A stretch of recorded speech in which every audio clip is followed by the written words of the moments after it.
The gunman's finger tightened on the trigger, aimed straight at billionaire Victoria Sterling's heart.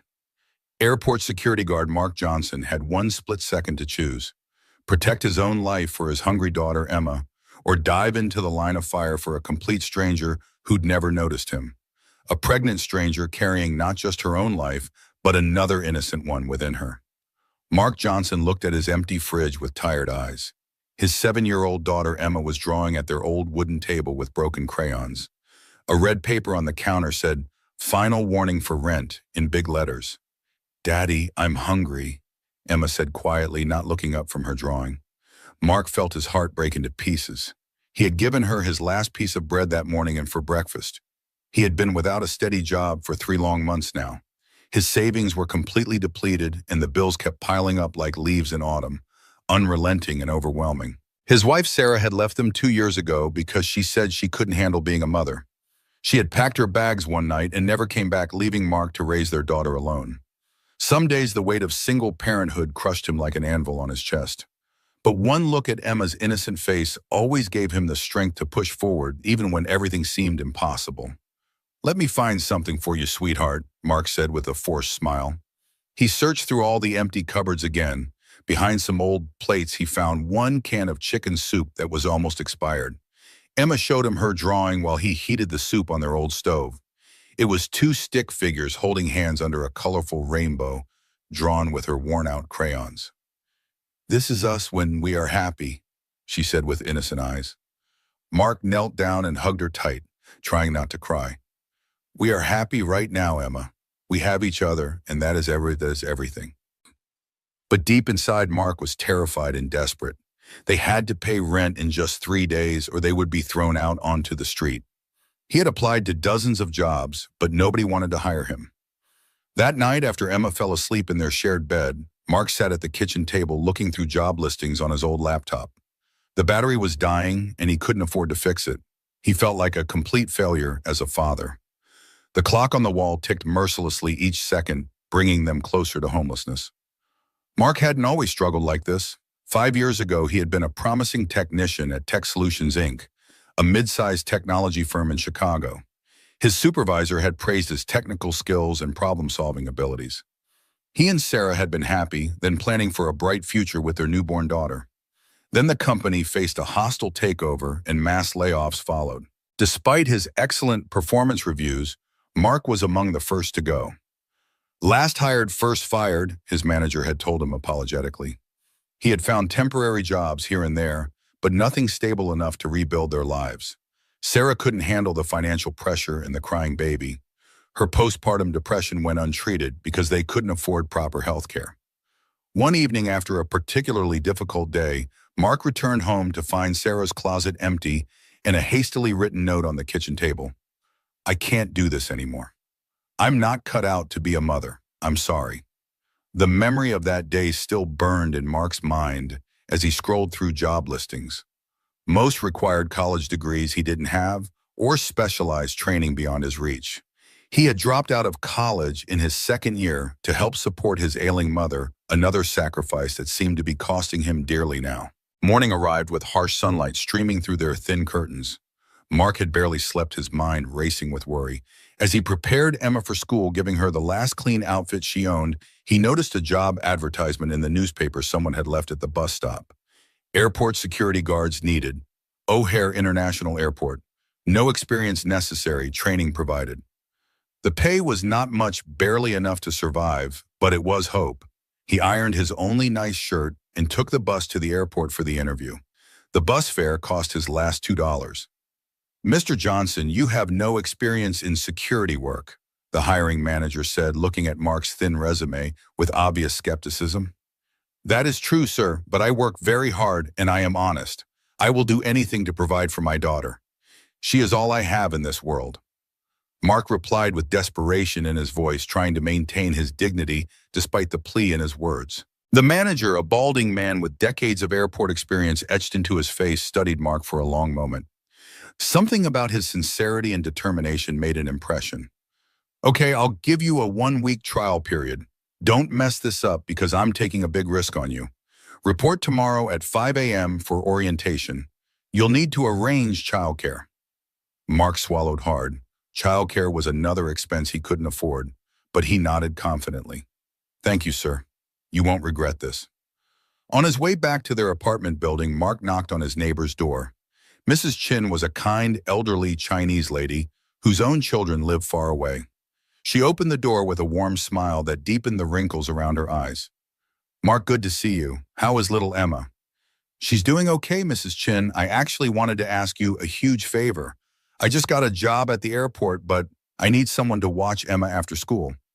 I know it's a lot to ask, Miss Us. Chin waved away his concerns. Bring the little one to me. No problem. She can do homework here and help me water my plants. I can't pay you right away, Mark admitted, shame coloring his face. Did I ask for money? Mrs. Chin raised an eyebrow. When my husband died, people in this building helped me. Now I help you. This is how community works. Mark started work the very next day. The job was harder than he expected. Long 12-hour shifts dealing with rude passengers standing on his feet all day until they hurt terribly. His back ached and his legs were sore. The uniforms were stiff and uncomfortable, and the constant vigilance required was mentally exhausting. But every dollar he earned meant food for Emma and hope for their future together. Emma stayed with Mrs. Chin after school every day. The sweet elderly woman never asked for money, even though Mark knew she didn't have much either. You are a very good father, Mrs. Chin told him one evening when he came to pick up Emma. That little girl loves you more than anything. Emma is very lucky to have you. Those simple words meant more to Mark than any paycheck. He worked extra shifts whenever they were available, sometimes 16 hours a day. He saved every single penny he could. Very slowly, week by week, things started getting just a little bit better. They could buy real food instead of just soup and crackers. 3 weeks into his new job, Mark was working the morning shift at Gate 15. It was a busy Tuesday, and many flights were delayed because of bad weather. Passengers were angry and complaining loudly about everything. That's when he first saw her walking through the terminal like she owned the place. Victoria Sterling stepped out of a shiny black limousine with tinted windows. She was the powerful CEO of Sterling Industries, one of the biggest and most successful technology companies in the entire country. Everyone knew her face from newspapers, television, and business magazines. She was flying to New York for a very important business meeting that could make or break a billion-dollar deal. Victoria walked quickly through the airport with her team of assistants and bodyguards, talking rapidly on her expensive phone about complicated business deals worth millions of dollars. She wore an expensive designer suit that couldn't quite conceal her pregnant belly, approximately 5 months along, Mark guessed. She carried a leather briefcase that probably cost more than Mark made in 6 months. Mark couldn't help overhearing parts of her conversation as she approached his security checkpoint. Tell the board I won't accept their hesitation. The merger goes through on my terms or not at all, she said firmly into her phone. Then to her assistant, make sure Dr. Reynolds can see me Thursday. The baby was kicking all night. The assistant, a nervous young man clutching an electronic tablet, nodded frantically. Yes, Miss Sterling, I've scheduled your prenatal appointment for 3 p.m. Thursday. A reporter lurking near the checkpoint shouted a question. Ms. Sterling, how does it feel to be one of the most powerful single mothers in the business world? Victoria's face hardened, and she motioned for her security team to block the reporter. Mark checked her passport and boarding documents like he did for every other passenger, being professional and polite. Have a safe trip, ma'am, he said respectfully. She barely looked at him, just nodded quickly and hurried toward her gate where a private jet was waiting. To her, Mark was just another invisible security guard, not worth a second thought. But that's when Mark noticed something that made his blood run cold. A man in a wrinkled gray jacket had been following Victoria ever since she entered the airport terminal. He kept looking around nervously, like a scared animal, and touching something hidden inside his jacket. His hands were shaking and sweat was running down his face, even though the airport was air-conditioned. Mark's basic security training kicked into high gear. He watched the suspicious man very carefully through the crowd. Something was definitely wrong with this picture. The man's behavior was not normal at all. Victoria was now sitting in the exclusive VIP waiting area, still talking importantly on her phone about business deals and stock prices. The strange man in the gray jacket was getting closer and closer to her, pretending to read a magazine, but his eyes never left her face. Mark grabbed his security radio with trembling hands. "Control, this is Mark at gate 15. I have a very suspicious person near the VIP area. He has been following a passenger." "Copy that, Mark. Keep watching him closely and report any changes," came the crackling reply through his radio. Mark's heart started beating faster as he watched the scene unfold. Other passengers were walking around normally, completely unaware of the danger that was building right in front of them. Victoria continued her phone call, one protective hand unconsciously resting on her pregnant belly. Suddenly, without any warning, the man dropped his magazine and reached inside his jacket. Mark saw the flash of metal as the man pulled out a black handgun. People started screaming and running in all directions. Children were crying, mothers were grabbing their babies, and chaos erupted throughout the terminal. "Victoria Sterling!" the gunman shouted at the top of his lungs, pointing the weapon directly at her. "You destroyed my life. You fired me from your company and ruined everything. You took away my job, my house, my family. Now you will pay." Mark later learned the man was Robert Daniels, a former middle manager at Sterling Industries, who had been laid off when Victoria closed his entire department. The layoffs had saved the company millions, but cost hundreds of people their livelihoods. Mark didn't stop to think about his own safety. He didn't think about Emma needing her father. He didn't think about getting hurt or killed. He just saw an innocent pregnant woman in deadly danger and knew he had to act immediately. When the crazed gunman raised his weapon toward Victoria's chest, Mark ran straight at him as fast as his legs could carry him. Time seemed to slow down as he covered the distance between them. The gun went off with a loud bang, just as Mark tackled the attacker with all his strength. White-hot pain exploded through Mark's left shoulder as the bullet tore through his flesh, but he held on to the gunman with his good arm until other security officers arrived and wrestled the weapon away. Victoria was completely safe, though shaking with terror and shock. Mark collapsed on the cold airport floor, bleeding heavily from his shoulder wound. His white security shirt was turning bright red with blood. Before he passed out from pain and blood loss, he saw Emma's colorful rainbow drawing in his wallet OS that he always carried with him. He thought about how much he loved her and hoped she would be okay without him. Mark woke up in a clean hospital bed 2 full days later. His left shoulder was wrapped in thick white bandages, and his arm was held in a cloth sling. The pain was intense and throbbing, but he was alive and grateful for that. "Daddy, Daddy," Emma's sweet voice filled the quiet hospital room. She ran to his bedside very carefully, trying not to hurt him. Mrs. Chin was right behind her, with tears of joy and relief streaming down her wrinkled face. "I was so scared, Daddy," Emma cried, holding his good hand gently. "The doctor said you might not wake up. I prayed for you every night." "I'm okay now, sweetie," Mark whispered softly, using his good hand to stroke her soft hair. "Daddy is going to be just fine." The doctor came into the room wearing a white coat and carrying a clipboard.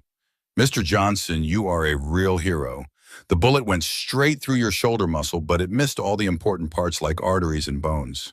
You will need physical therapy for a few weeks, but you will recover completely with no permanent damage." "What about my job at the airport?" Mark asked worriedly. He knew he couldn't afford to lose his income. "Don't worry about work right now. Focus all your energy on getting better and healing," the doctor said kindly before leaving the room. That same evening, a smiling nurse brought Mark the biggest flower arrangement he had ever seen in his life. It had roses, lilies, and flowers he couldn't even name. The small card attached said in elegant handwriting, "Thank you for saving my life and my baby's life. I will never forget your courage. Victoria Sterling." Mark stared at the expensive card for a long time. He had just done what any decent person would do. He didn't expect anything in return, especially not from someone as rich and important as Victoria Sterling. 5 days later, Mark was back home in their small apartment. His arm was still in the sling and he couldn't work or even do simple things like tie his shoes. The hospital bills were already piling up on their kitchen table, and he was worried about money all over again.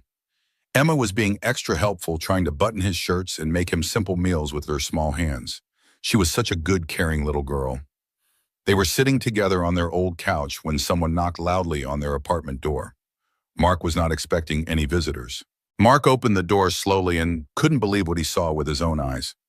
Victoria Sterling herself was standing right there in his narrow archway, wearing a simple but expensive dress that draped elegantly over her pregnant belly. She was holding a large manila envelope in her manicured hands. Mr. Johnson, I am Victoria Sterling. May I please come inside your home? Mark was completely shocked and could barely speak. Yes, of course. Please come in.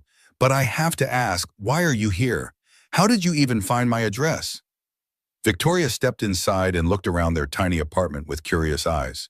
She saw Emma's colorful drawings taped to the refrigerator, their secondhand furniture that Mark had bought at thrift stores in the small but clean space they called home. I came here to thank you properly for what you did, Victoria said softly. You saved my life without even knowing me. You saved my unborn child. I can never truly repay that debt, but I want to try my best. Emma peeked out shyly from behind her father's legs. Are you the important lady that Daddy saved? Victoria's expression softened immediately when she saw the little girl. Yes, I am, and you must be Emma. Your daddy is the bravest and most selfless man I have ever met in my entire life. I know that, Emma said with pride shining in her eyes. My daddy is the very best daddy in the whole wide world. Victoria's eyes filled with tears that she tried to hide. She had never had children of her own before this pregnancy. Her whole adult life had been focused only on building her business empire and making money. But seeing this precious little girl's pure, innocent love for her father touched something very deep inside her heart that had been cold for years. Mr. Johnson, I have a business proposition for you, Victoria said, sitting down carefully at their small kitchen table, one hand resting on her swollen belly. Ma'am, you really don't need to do anything for us. I just did what was right. Any decent person would have done the same thing, Mark replied honestly. That's exactly why I'm here, Victoria said with intensity in her voice. In my business world, people usually only do things that benefit themselves somehow. You risked your own life for a complete stranger without thinking about personal gain. That kind of genuine selflessness is incredibly rare these days. She opened the manila envelope and pulled out several official-looking documents and papers. I'm offering you a position as head of security for all of Sterling Industries. The starting salary is $80,000 per year, plus full health insurance coverage, dental and educational benefits for Emma. Mark's mouth fell open in complete shock. Ma'am, I don't know what to say. That's more money than I have ever seen in my entire life. I barely finished high school.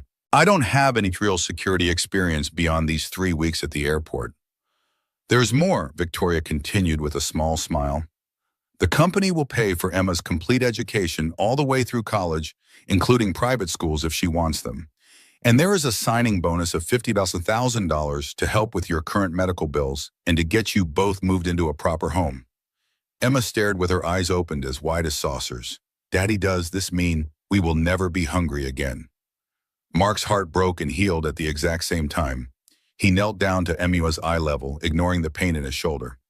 No, my sweet girl, we will never be hungry again. We will never have to worry about having enough food or a place to live.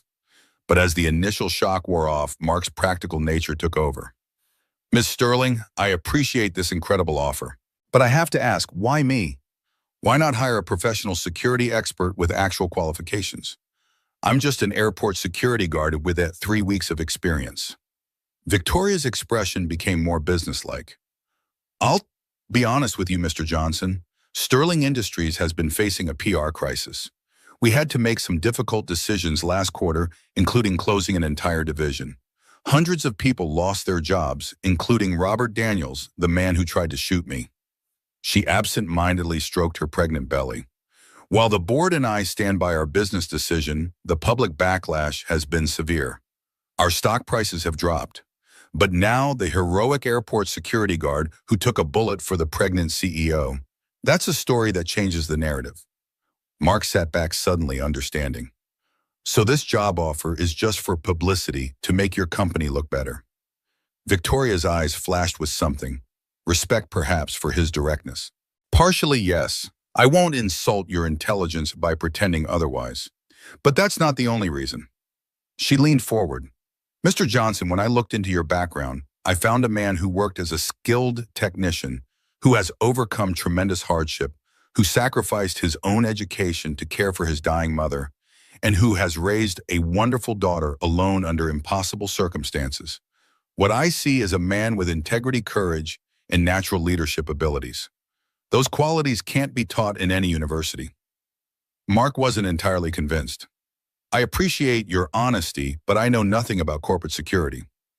Technical security knowledge can be learned, Victoria said firmly. Character and judgment cannot. And frankly, I need someone I can trust. Someone who makes decisions based on what's right, not what's politically expedient within the company. She hesitated, then added, I'm about to become a single mother myself. My partner, he died in a plane crash 4 months ago. I need people around me I can actually trust. For the first time, Mark saw past Victoria's powerful CEO facade to the vulnerable human being beneath. A pregnant woman grieving her partner while trying to run a massive company and prepare for a child. Can I think about it? Mark asked finally. Of course. Victoria handed him her business card. Take a few days, but I should mention that the PR department would like to schedule a press conference next Monday with you, preferably accepting the position by then. After Victoria left, Mark sat in stunned silence for a long time. Emma climbed onto his lap, careful of his injured shoulder. Daddy, are we going to be rich now? Mark smiled weakly. I don't know, sweetheart. It's a big decision. That night, Mark couldn't sleep. The offer seemed too good to be true. A salary that would completely change their lives, security, health insurance, education for Emma. But was he being used as a PR prop? Could he actually handle such a responsibility? And what would happen when the media attention died down? Would he be quietly let go? He called his former supervisor from Tech Solutions, Michael Rivera, the next day. Michael had been like a mentor to Mark before the company collapsed. It sounds like an amazing opportunity, Mark, Michael said after hearing the whole story. But go in with your eyes open. Corporate politics can be brutal. If you take the job, make yourself indispensable. Learn everything you can. Document your successes. Build relationships throughout the company. Mark took 3 days to consider the offer. He researched Sterling Industries, reading about their rapid growth and Victoria's reputation as a brilliant but ruthless CEO. He talked with Mrs. Chin, who advised him to grab this blessing with both hands. And he watched Emma carefully copying letters from a workbook with her broken crayons, determined despite their circumstances. On the 3rd day, Mark called the number on Victoria's card. Ms. Sterling, this is Mark Johnson. I'm calling about your offer. I'd like to accept, but with one condition. I'm listening, Victoria replied. I want a 3-month probationary period for both of us. You can evaluate if I'm actually qualified for this position, and I can see if the corporate world is somewhere I can succeed. If either of us decides it's not working out, I leave with 1 month's salary as severance, no hard feelings. There was a pause on the line. Then Victoria laughed, a genuine sound of surprise and respect. Mr. Johnson, you are full of surprises. I accept your condition. I'll have HR draw up the contract today. 1 month later, their entire world had changed completely. Mark and Emma moved out of their tiny apartment into a beautiful 2-bedroom place near Emma's new private school. The apartment had big windows, a real dining room, and Emma even had her own bedroom, decorated with her artwork and new art supplies that Victoria had insisted on providing as a welcome gift. Even though Mark had no experience in corporate security, Victoria personally spent time training him herself. She taught him about protecting buildings, managing security teams, and understanding business operations. You have something that cannot be taught in any school or training program, Victoria told him during one of their sessions. You have natural integrity, genuine courage, and strong moral character. The technical security knowledge you can learn easily. Mark worked harder than he had ever worked in his life. He studied security manuals late into the night after Emma was asleep. He learned about the latest technology, computer systems, and corporate protocols. He proved every single day that Victoria's faith in him was completely justified. However, not everyone at Sterling Industries welcomed Mark with open arms. Several executives viewed him as Victoria's charity case, or PR stunt.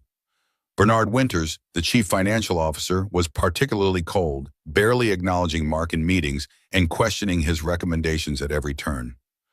Don't let Winters get to you, Victoria advised when she noticed Mark's frustration. He treats everyone that way. He's brilliant with numbers, but terrible with people.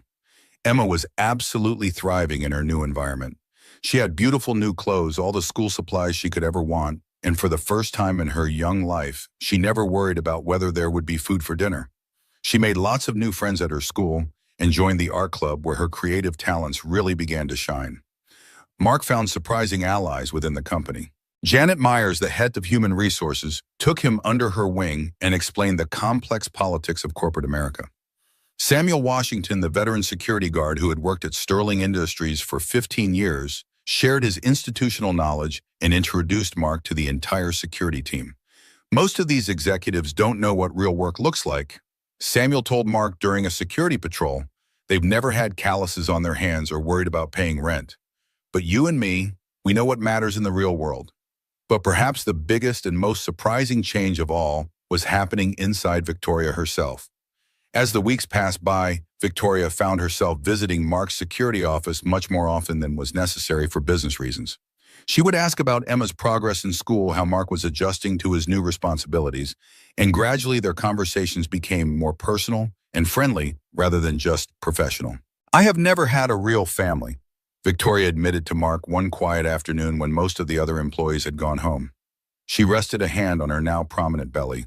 I spent my entire adult life building this company and making money, but I never took time to build meaningful relationships with people.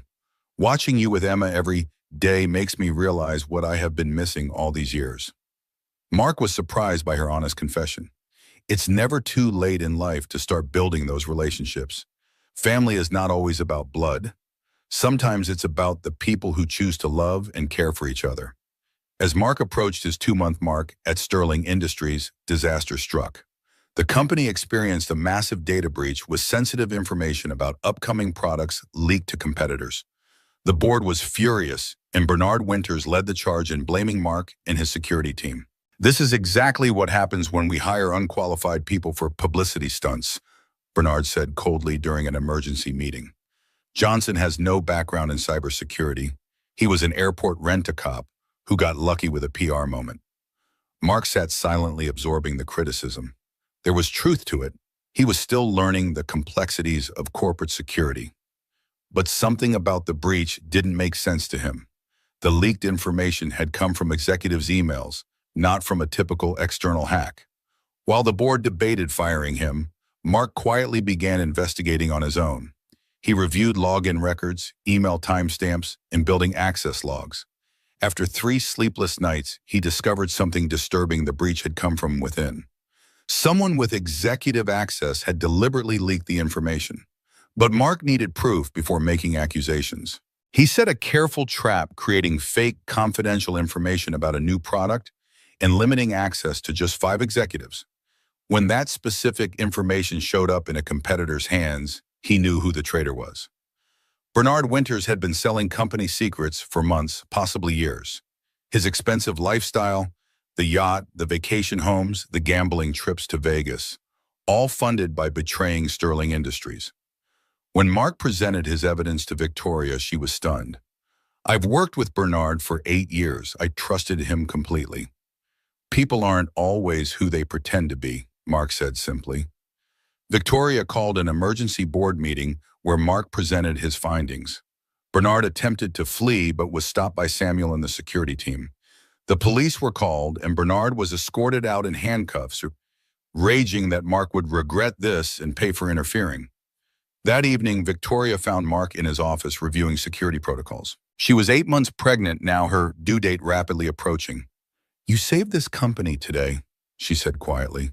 Not just from Bernard, but from what could have been years of continued sabotage. Mark shook his head. I just did my job. I'm sorry it was someone you trusted. Don't apologize for excellence, Victoria said firmly. You've proven yourself beyond any doubt. The board has approved your permanent position and a substantial raise. You're no longer on probation. As she turned to leave, Victoria suddenly gasped and clutched her belly. Ms. Sterling, are you okay? Mark jumped to his feet. Just Braxton Hicks contractions, she said, though her face was pale. The doctor said they are normal this late in pregnancy. But as she took another step, Victoria's water broke, soaking the carpet beneath her. Her eyes widened in panic. It's too early. I'm only 34 weeks.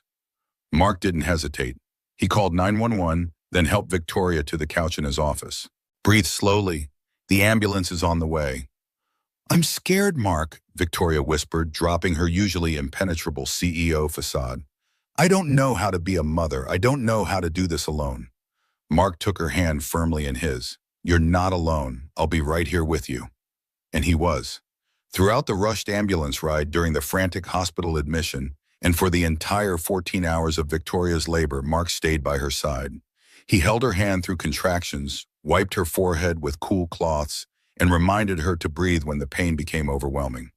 When Marcus Sterling finally entered the world, small but healthy at 5 pounds 3 ounces, Mark was the first person besides Victoria to hold him. He's perfect, Mark whispered, looking down at the tiny face. You did amazing, Victoria. Victoria, exhausted but radiant, watched Mark gently rock her newborn son. I couldn't have done this without you, Mark. Thank you for staying. As Mark gazed down at the tiny infant in his arms, he felt a profound connection forming, not just to Marcus, but to Victoria as well. Something was changing between them, evolving beyond employer and employee into something neither had anticipated. What he didn't know was that their newfound happiness was about to be threatened from an unexpected direction. Mark returned to his apartment late that night, emotionally and physically drained from the day's events. He had waited at the hospital until Victoria's parents arrived from Boston, ensuring she wasn't alone.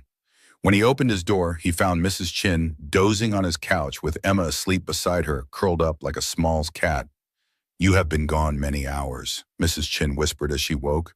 Everything okay with Ms. Sterling? She had her baby boy, Mark replied softly. They're both doing well, just a little early. Mrs. Chin nodded wisely. Babies come when they want, not when we plan. She gathered her things to leave. That woman is lucky to have you there. Not many bosses have employees who care so much. Mark didn't know how to explain that his feelings toward Victoria had grown complicated. She wasn't just his boss anymore. After sharing such an intimate experience as childbirth boundaries had blurred, he had seen her vulnerable, afraid, and ultimately triumphant in ways most professional relationships never included.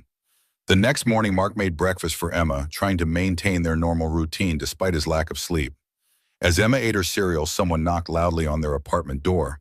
Thinking it might be a package delivery, Mark opened it without checking the peephole, a security oversight he would later regret. The woman standing in his doorway was painfully familiar.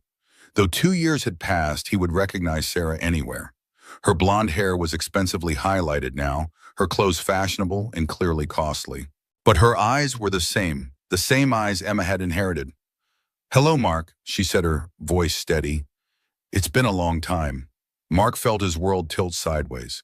What are you doing here? Before he could process her presence, Emma came skipping to the door. Daddy, who's at the... She stopped abruptly, confusion crossing her face as she stared at the stranger who wasn't a stranger at all. Sarah's eyes filled with tears. Emma, my God, you've grown so much. Emma stepped backward until she bumped into Mark's legs, looking up at him with bewildered eyes. Daddy, Mark placed a protective hand on Emma's shoulder. Emma, why don't you go finish your breakfast? I need to talk to Sarah for a few minutes. After Emma reluctantly returned to the kitchen, Mark stepped into the hallway, pulling the door nearly closed behind him. What do you want, Sarah? It's been 2 years without a word. Sarah had the decency to look ashamed. I saw you on the news. The heroic security guard who saved Victoria Sterling. Then they showed pictures of you with Emma. She paused, swallowing hard. I've been getting help, Mark. Therapy, medication for my depression. I'm better now. I'm ready to be a mother. Mark stared at her in disbelief. You abandoned us. You walked away when things got difficult. And now that I have a good boss and a stable situation, suddenly you're interested in being a mother again. That's not fair, Sarah protested. I was sick, Mark. I had postpartum depression that never got treated. I couldn't handle it. I made a terrible mistake leaving, but I'm here now. What exactly do you want? Mark asked, though he already feared the answer. I want to be part of Emma's life again, Sarah said. I've changed. I have a good job now as an executive assistant at Collins Financial. I have a nice apartment in Lincoln Park. I can provide for her. Mark felt ice form in his veins. Provide for her? You mean you want custody after abandoning her for 2 years? Sarah straightened her shoulders. I was hoping we could work something out amicably. Joint custody, perhaps. But if necessary, I'm prepared to go to court. I am her mother, Mark. You gave up that right when you walked out that door, Mark said, his voice dangerously quiet. Emma barely remembers you. She's happy and stable now. I won't let you disrupt her life because you suddenly decided motherhood fits your new image. Sarah's expression hardened. My lawyer will be in touch. She handed him a business card for Williams and Prescott Family Law Specialists. I truly hope we can handle this like adults, Mark. For Emma's sake. As she walked away, Mark leaned against the wall, feeling as though he'd been punched in the stomach. Just when things were finally looking up, just when Emma had stability and security, this new threat emerged. How could he possibly afford to fight a custody battle? Even with his new salary, specialized lawyers were exorbitantly expensive. When he returned to the apartment, Emma was standing in the kitchen, her cereal forgotten. Daddy, who was that lady? She looked at me funny. Mark knelt down, his heart breaking at the inevitable conversation. Emma, sweetheart, that was Sarah. She's your mother. Emma's brow furrowed. I thought my mother didn't want to be with us anymore. It's complicated, sweetie. Grown-up things sometimes are. But I want you to know that no matter what happens, I will always be here for you. Nothing will ever change how much I love you. Emma hugged him fiercely. I don't need a mother. I just need you, Daddy. Mark dropped Emma off at school, his mind reeling with anxiety. He needed legal advice immediately, but had no idea where to start. As he arrived at Sterling Industries, his phone buzzed with a text from Victoria. Can you stop by the hospital during lunch? Need to discuss something important. The morning passed in a blur. Mark went through the motions of his security duties, approving new protocols and reviewing weekend incidents, but his mind kept returning to Sarah's threat. By lunchtime, his stress had manifested as a pounding headache. At the hospital, he found Victoria sitting up in bed, looking remarkably composed for someone who had given birth less than 24 hours earlier. Baby Marcus was asleep in a clear bassinet beside her bed. Victoria was typing on a laptop, several folders spread across her hospital tray. The doctor says I can go home tomorrow, she said by way of greeting. Apparently, Marcus and I are both exceeding expectations. That's great news, Mark said, trying to focus on her words rather than his own problems. Victoria's sharp eyes noted his distraction immediately. What's wrong? You look like you've seen a ghost. The concern in her voice broke something in Mark. Before he could stop himself, he was telling her everything about Sarah's appearance and her threat to seek custody of Emma. She abandoned us without a backward glance, he concluded, pacing beside Victoria's bed. 2 years without a call, a letter, not even a birthday card. And now that I have this job with Sterling Industries, suddenly she wants to be Mother of the Year. Victoria listened intently, her business mind already analyzing the situation.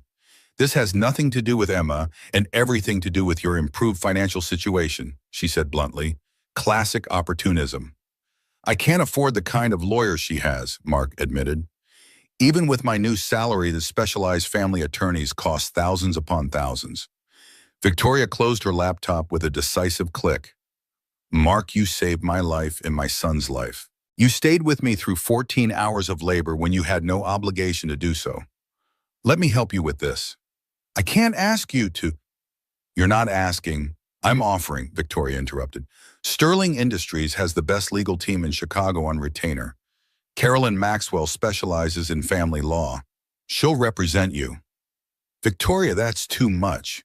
It's not charity, Mark. It's fairness, Victoria said firmly. This woman abandoned her child and now wants to capitalize on your success. I won't stand by and watch Emma be used as a pawn. Mark was speechless at her intensity.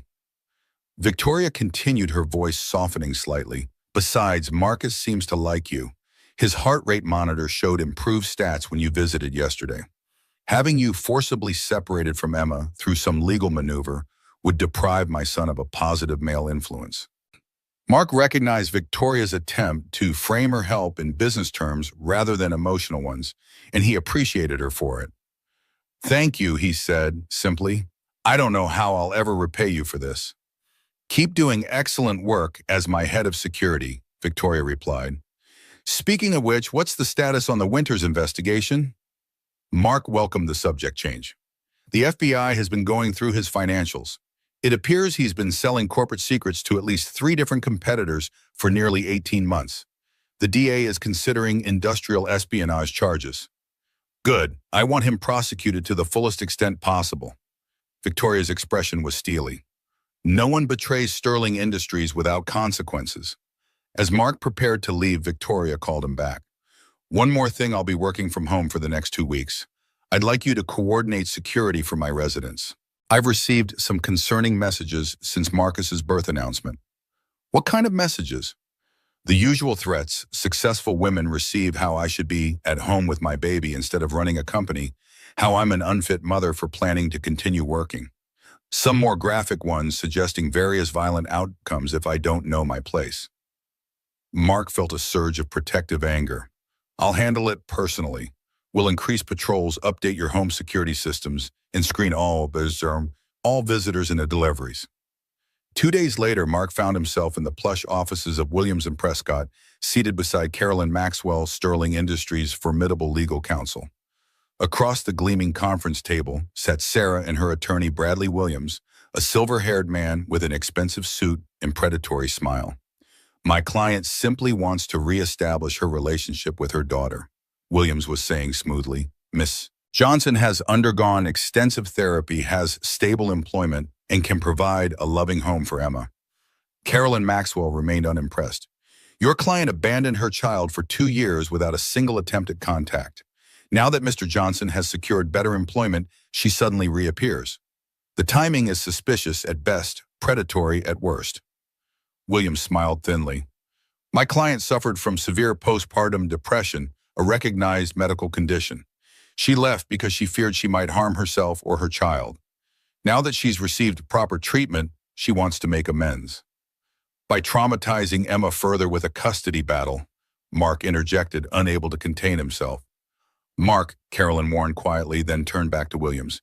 If your client is genuinely interested in Emma's welfare, she would approach this gradually. Perhaps supervised visitation to start allowing Emma time to adjust to her presence. Sarah spoke up for the first time. I'm her mother. I have rights. Rights you forfeited when you walked away, Mark replied tersely. The meeting deteriorated from there, ending with Williams threatening to file for emergency custody on grounds that Emma's living situation was unstable due to Mark's irregular work hours and recent injury from the shooting. In the elevator afterward, Mark slumped against the wall. They're really going to do this, aren't they? Try to take Emma from me. Carolyn nodded grimly. Unfortunately, yes, but we have strong arguments on our side. Your consistency as a parent, Emma's clear preference, Sarah's abandonment. Judges don't look kindly on parents who disappear and reappear based on convenience. Over the next several weeks, Mark divided his time between his security duties, meeting with lawyers, and trying to maintain normalcy for Emma. He coordinated security upgrades at Victoria's lakefront penthouse, installing state-of-the-art systems and establishing protocols for her household staff. Victoria had hired a night nurse for Marcus, but handled most of his care herself, something that surprised many who knew her only as a ruthless CEO.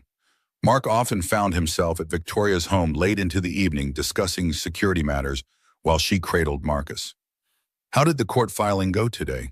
Victoria asked one such evening, gently rocking Marcus as he fussed. Not great, Mark admitted. Sarah's lawyers are painting me as an unfit parent because of my irregular hours and the dangerous nature of my work. They even brought up the shooting incident as evidence that I put myself in harm's way without considering Emma. Victoria's expression darkened. That's outrageous. You saved lives that day. They're also emphasizing Sarah's higher education and her more suitable living environment in Lincoln Park. Apparently, my apartment isn't good enough despite being in a safe neighborhood with good schools. This isn't about apartments or degrees, Victoria said firmly. It's about who has been there consistently for Emma. Any judge with sense will see that. As if summoned by the mention of her name, Emma appeared in the doorway of Victoria's living room. Mark had brought her along this evening as Mrs. Chin had a doctor's appointment. Is the baby sleeping? Emma whispered, approaching cautiously. Victoria smiled. He's just about to. Would you like to hold him? Emma's eyes widened. I've never held a baby before. Sit here beside me. Victoria patted the couch. When Emma was settled, Victoria carefully transferred Marcus into her arms, showing her how to support his head. He's so tiny, Emma marveled, looking down at Marcus with wonder. and his hands are like little starfish. Mark watched this unexpected moment unfold, his daughter cradling Victoria's son, Victoria, gently guiding Emma's arms into the proper position. Something squeezed in his chest, an emotion he couldn't quite name. "You're a natural," Victoria told Emma. "Marcus usually fusses with new people, but he seems very comfortable with you." Emma beamed with pride. "Maybe because I drew him lots of pictures for his nursery. He knows my drawings." "That must be it," Victoria agreed seriously. Later that night, as Mark tucked Emma into bed in their apartment, she asked the question he'd been dreading. "Daddy, do I have to go live with that lady, the one who says she's my mother?" Mark sat on the edge of her bed, choosing his words carefully. "Emma, some grown-up things are happening right now that might be confusing.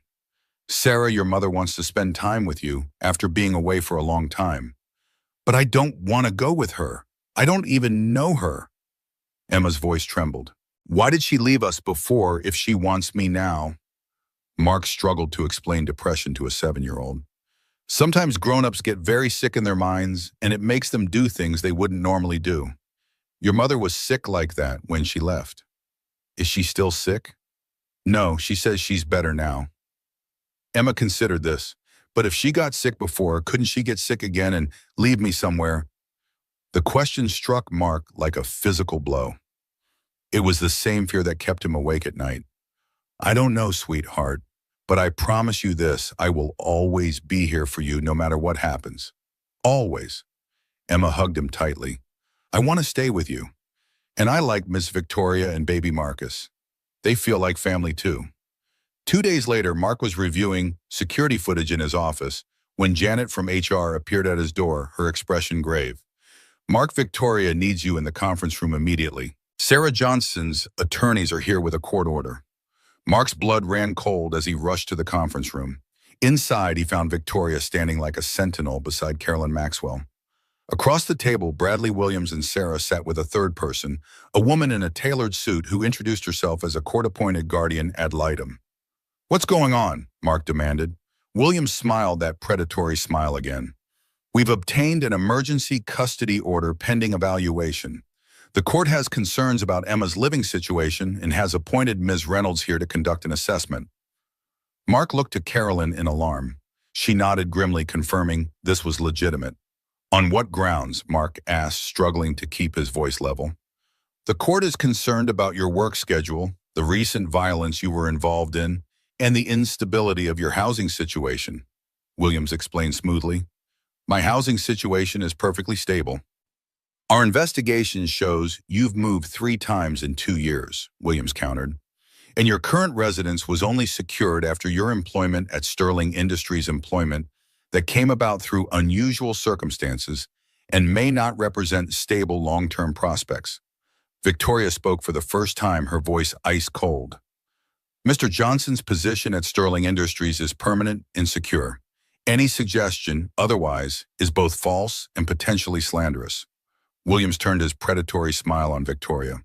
"With all due respect, Ms. Sterling, your company has a documented history of rapid personnel changes, and your own personal stake in this matter raises questions about objectivity." "My personal stake?" Victoria's voice could have frozen hellfire. "Your unusual interest in Mr. Johnson's domestic arrangements hasn't gone unnoticed. The press has speculated quite extensively." Mark felt sick. The tabloids had indeed run several stories about Victoria's airport hero and his special place in her company. Most were harmless, but a few had insinuated an inappropriate relationship. "Enough," Carolyn intervened. "The court order allows for an evaluation, not immediate custody transfer. Ms. Reynolds will conduct her assessment, and we will cooperate, fully confident that she will find Mr. Johnson to be an exemplary parent." The guardian ad litem, who had been silently observing, finally spoke. "I'll need to interview Emma, visit both potential residences, speak with teachers and neighbors, and observe Emma with both parents." "When do you want to start?" Mark asked, trying to hide his fear. "Today, if possible. I'd like to see Emma in her current home environment this evening." The next few weeks were the most stressful of Mark's life. Ms. Reynolds shadowed his life, with Emma observing their dinner routines, homework time, and weekend activities. She interviewed Mrs. Chin, Emma's teachers, and even several Sterling Industries employees about Mark's work habits. Sarah, meanwhile, prepared a picture-perfect home for the evaluation, a spacious two-bedroom apartment in an upscale neighborhood with a bedroom decorated specifically for Emma, complete with new toys and books. The stress began affecting Mark's work. He found himself distracted during security briefings, forgetting important details and snapping at his team. Victoria noticed but said nothing, simply redistributing some of his workload to give him breathing room.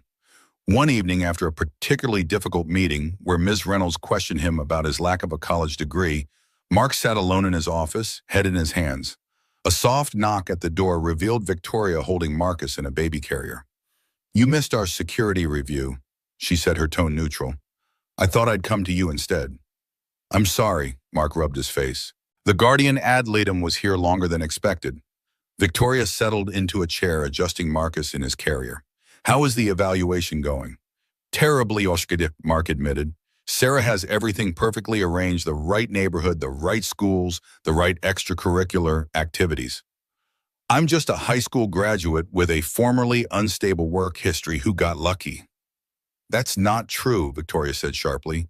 "You earned your position through courage and intelligence. Your lack of formal education doesn't diminish your capabilities or your worth as a parent." "Try telling that to the court system," Mark said bitterly. "They see degrees and bank accounts, not character." Victoria was quiet for a moment. "What if you had both?" "Both what?" "Character and material advantages. Mark one owned a three-bedroom condo in the Gold Coast area that I use for business guests. It's sitting empty most of the time. You and Emma could move there temporarily, at least until the custody matter is resolved." Mark stared at her. "I can't accept that. It's too much." "It's a business decision," Victoria insisted. "I need my head of security functioning at optimal capacity.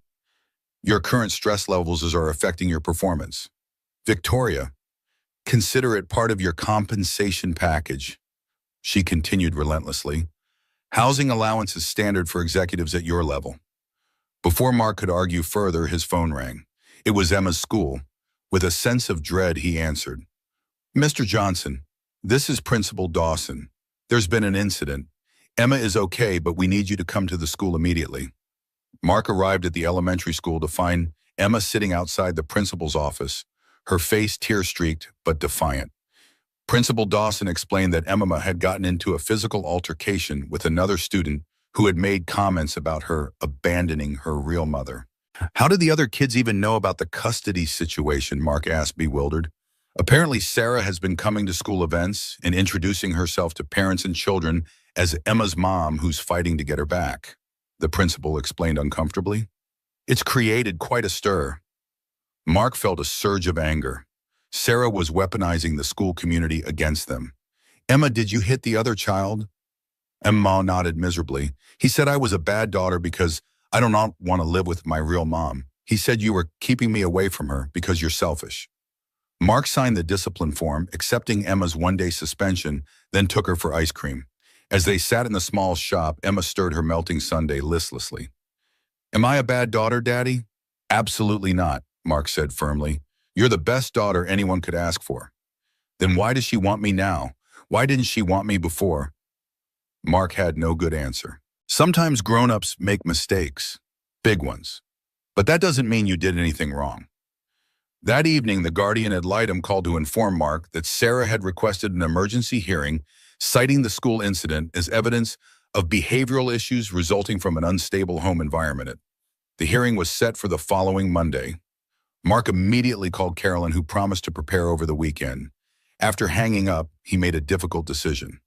"Victoria," he said when she answered her phone, "about that condo, is the offer still open?" The weekend was a whirlwind of activity. Mark and Emma moved their essential belongings to Victoria's luxurious Gold Coast condo, a spacious residence with views of Lake Michigan that made their apartment look like a storage closet by comparison. Emma was wide-eyed at the doorman building the gleaming kitchen with its granite countertops and her new bedroom with its own bathroom. "Are we rich now, Daddy?" she asked in wonder. "No, sweetheart. This is just temporary to help us during this difficult time. Ms. Victoria is being very kind to let us stay here." On Sunday evening, as Emma was exploring her new surroundings, the doorman called up to announce a visitor, Victoria herself with baby Marcus. She had brought dinner from an upscale Italian restaurant, and a bottle of wine. Consider it a housewarming, she said, placing Marcus's carrier on the living room floor. Though technically it's my house. Over dinner, they discussed strategy for the hearing. Victoria had compiled a list of character witnesses willing to testify on Mark's behalf, including herself, Janet, from HR, and even the doctor who had treated Mark after the shooting. I've also arranged for your work schedule to be adjusted, Victoria said. You'll have regular hours 8 to 5 Monday through Friday, with Samuel covering any after-hours security needs for the next few months. You don't have to rearrange your entire company for me, Mark protested. I'm not doing it for you, I'm doing it for Emma, Victoria corrected him. And perhaps a little for myself. Having you on a regular schedule means I can rely on your security expertise during standard business hours, when I'm most visible publicly. After dinner, while Mark cleaned up, Victoria sat on the living room floor with Emma, who was showing her a new drawing. Marcus lay on a blanket beside them, kicking his little legs energetically. This is all of us, Emma was explaining. That's you and Marcus, and that's me and Daddy. We're at the park. It's a wonderful drawing, Victoria said sincerely. You have real talent, Emma. Ms. Victoria, Emma said suddenly, are you and my daddy going to get married? Mark, entering from the kitchen, nearly dropped the wine glasses he was carrying. Victoria looked equally startled. Emma, that's not an appropriate question, Mark scolded gently. But Katie at school said her mom told her that's why my real mom is trying to take me away, because you and Miss Victoria are in love, but don't want to admit it. Victoria recovered first. Adults having feelings for each other is much more complicated than children sometimes think, Emma. Your father and I work together and are becoming friends. That's all. Oh, Emma looked disappointed. I thought it would be nice if we were all a family, then Marcus could be my brother. An awkward silence fell. Victoria glanced at her watch and announced it was getting late. As Mark walked her to the door, baby carrier in hand, she said quietly, children have vivid imaginations. I'm so sorry about that, Mark said, mortified. I'll talk to her about appropriate questions. Don't apologize. It's a natural conclusion for her to draw given the circumstances.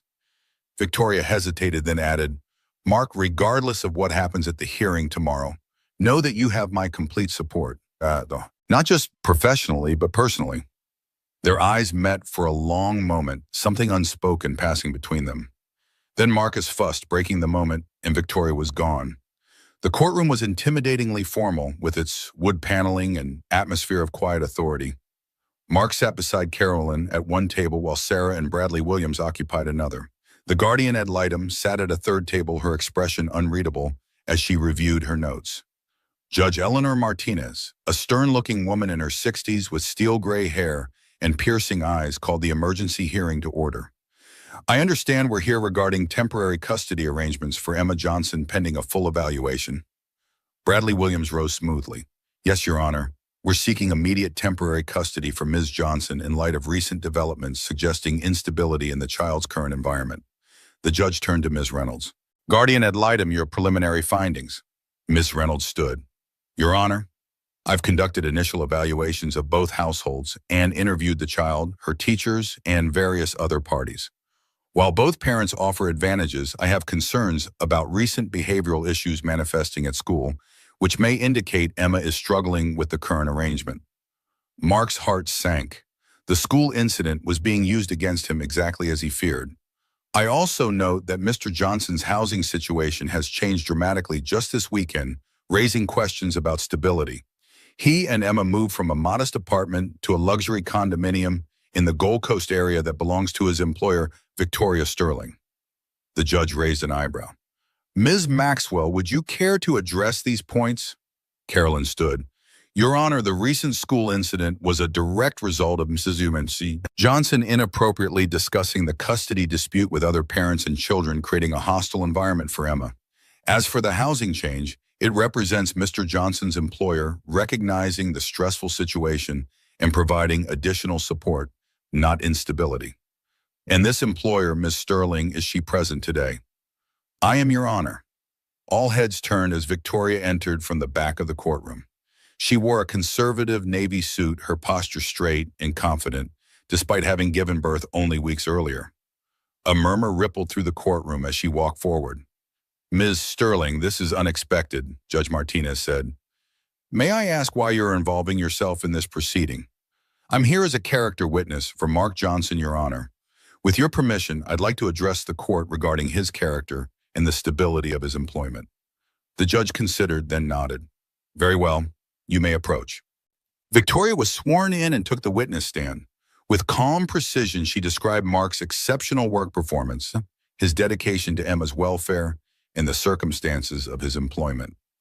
Mr. Johnson was hired based on exceptional character and aptitude, not charity or publicity, Victoria stated firmly. His position is permanent and secure with advancement opportunities. The company provided housing is a standard executive benefit, similar to what we offer other senior management. Bradley Williams rose for cross-examination. Ms. Sterling, isn't it true that you have a personal interest in the outcome of this custody dispute? Victoria's gaze was unwavering. My interest is in the welfare of a child I've come to care about and the stability of a key employee. Some might suggest your interest is more intimate in nature, Williams insinuated. Objection, Carolyn stood. Counsel is attempting to introduce tabloid speculation as fact. Sustain, Judge Martinez said firmly. Mr. Williams, confine your questions to relevant matters.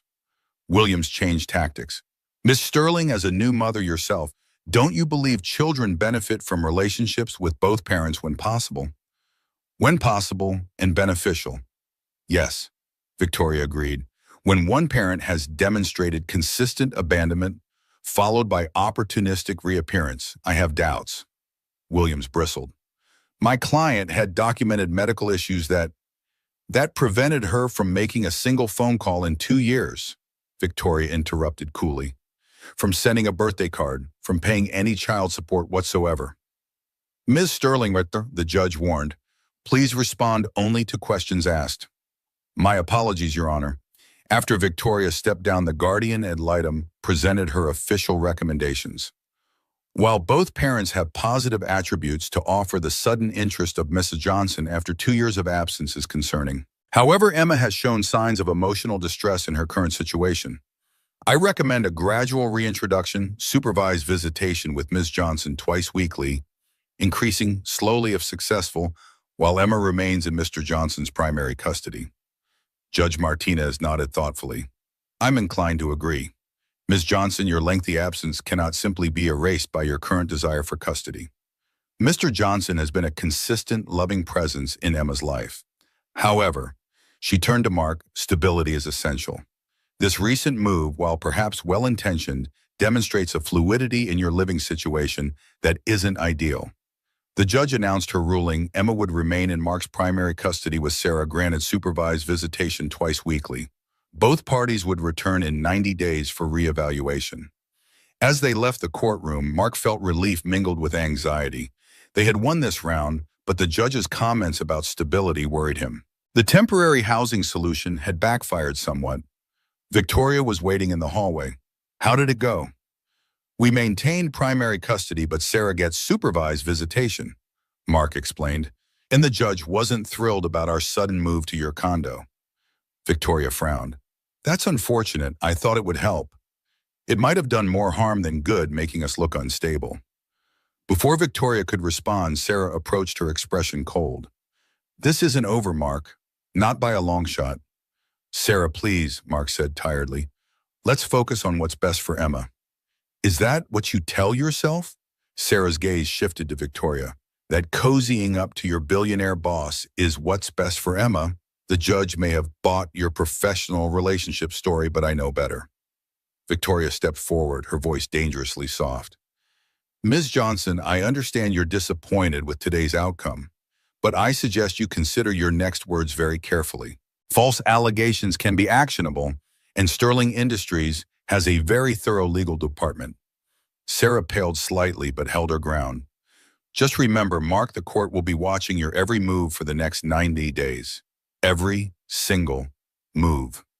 She glanced meaningfully between him and Victoria before walking away. She's right about one thing, Mark said quietly once Sarah had left.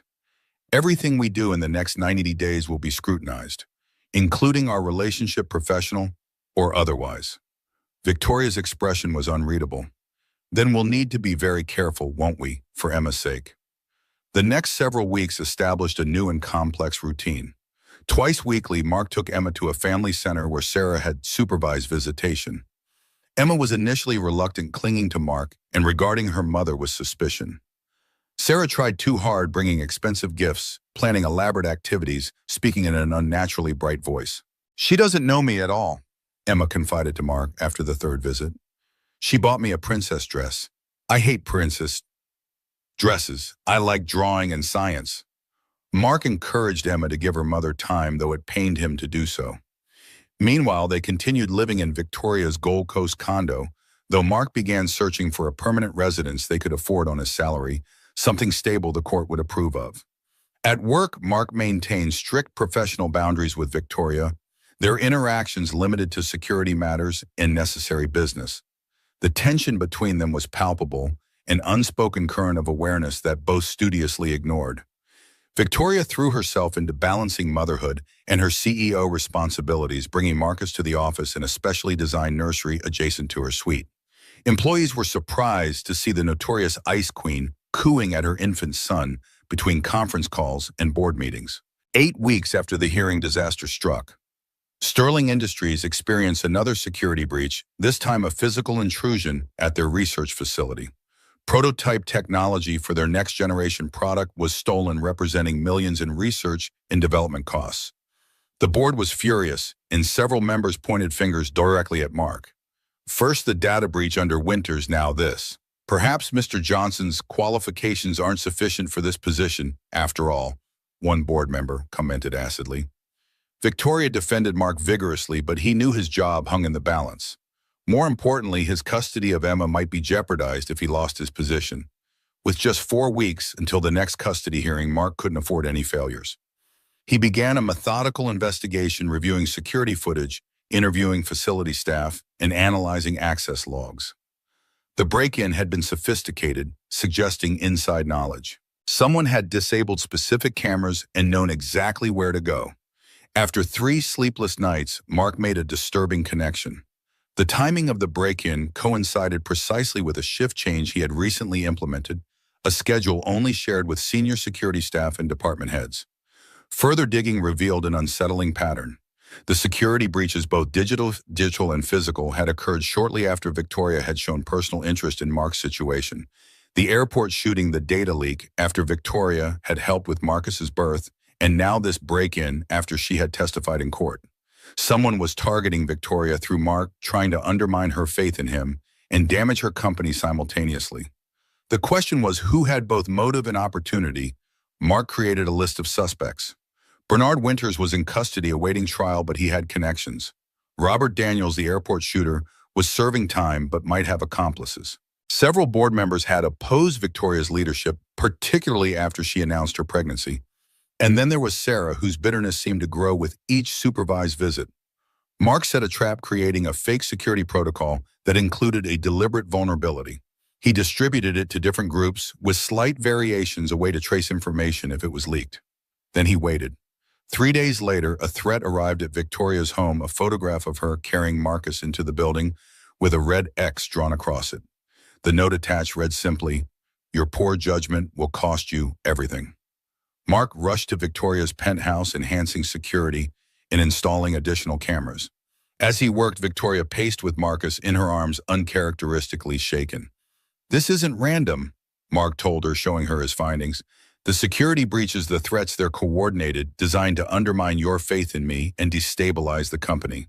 "Who would go to such lengths?" Victoria asked, gently rocking Marcus, who had fallen asleep against her shoulder. "I have several theories. The most concerning involves someone with intimate knowledge of both the company and our personal situations." Mark hesitated, then added, "Someone who might have multiple motivations for wanting to separate us professionally and personally." Victoria's eyes widened as she followed his logic. "Sarah, it's a possibility. She has connections at Collins Financial, which has tried to acquire Sterling Industries twice in the past 5 years. She's bitter about the custody situation and has specifically threatened to watch our every move. But how would she access our systems or know our schedules?" "That's what I need to find out," Mark said grimly. The next day, Mark implemented his trap. He accidentally left information about Victoria's schedule visible on his desk when Sarah arrived for a meeting about Emma's upcoming visitation. As expected, Sarah's eyes lingered on the papers while Mark was called away briefly. 3 days later, as Victoria prepared to attend a supposedly confidential product development meeting, a group of protesters appeared outside the venue, carrying signs condemning Sterling Industries' labor practices. The meeting had to be relocated, causing significant disruption. Mark now had his evidence. Sarah had taken the bait using information she shouldn't have had access to, but he needed to understand the full scope of her involvement and who she might be working with. He arranged for Samuel to follow Sarah after her next supervised visit with Emma. Samuel reported that Sarah met with someone at a cafe afterward, none other than Bradley Williams, her attorney, and a third person Samuel recognized as Philip Collins, CEO of Collins Financial. The pieces fell into place. Sarah was working with Collins Financial to destabilize Sterling Industries, using her custody battle as cover for corporate espionage. Her renewed interest in Emma wasn't just about money, it was about access to Mark, and through him to Victoria and company information. When Mark presented his findings to Victoria, her response was swift and decisive. "We end this now," she said, her voice cold with fury. "No one uses a child as a pawn in corporate games. No one threatens my company or the people I care about." The trap they set was elegant in its simplicity. Victoria publicly announced an emergency board meeting to discuss succession planning, citing concerns about balancing motherhood with her CEO responsibilities. Information about the meeting was deliberately leaked through channels Sarah monitored. Meanwhile, Mark arranged for Emma to spend the day with Mrs. Chun, safely away from potential conflict. When Sarah arrived for her scheduled visitation and found Emma absent, she called Mark in a fury. "Where is she? You can't just cancel our court-mandated visits." "There's an emergency at work," Mark explained calmly. "I had to reschedule. Judge Martinez has already been notified." "What emergency?" Sarah demanded. "A confidential board matter. I can't discuss it." After Sarah hung up, Mark traced her movements through traffic cameras he had access to as head of security. As predicted, she went straight to Collins Financial, presumably to report the emergency board meeting. The actual trap was sprung when Collins Financial attempted to access Sterling Industries' network using the fake vulnerability Mark had created. The intrusion was logged, traced, and documented irrefutable evidence of corporate espionage. Victoria didn't hesitate. She contacted the FBI, who had already been investigating Collins Financial for other securities violations. Within hours, federal agents were raiding both Collins Financial offices and Sarah's apartment, seizing computers and documents. The evidence was damning. Sarah had been feeding information to Collins for months initially, through casual conversations with other parents at Emma's school, later through more direct corporate espionage. In exchange, Collins had been bankrolling her custody battle and promising her a position once they acquired Sterling Industries. As federal agents led Sarah away in handcuffs, she locked eyes with Mark. "This doesn't change anything about Emma," she hissed. "I'm still her mother." "No," Mark said quietly. "A mother puts her child's welfare above everything else. You used Emma as a pawn in a corporate game. That's something she'll never forgive once she's old enough to understand." The aftermath was chaotic. News of the corporate espionage scandal broke nationwide, with Sterling Industries portrayed as the victim of a sophisticated attack. Victoria's decisive response boosted the company's stock price and solidified her reputation as a formidable CEO who protected her company at all costs. For Mark, the most immediate impact was on the custody case. With Sarah facing federal charges for corporate espionage and evidence that she had used the custody battle as cover for illegal activities, her claim was effectively destroyed.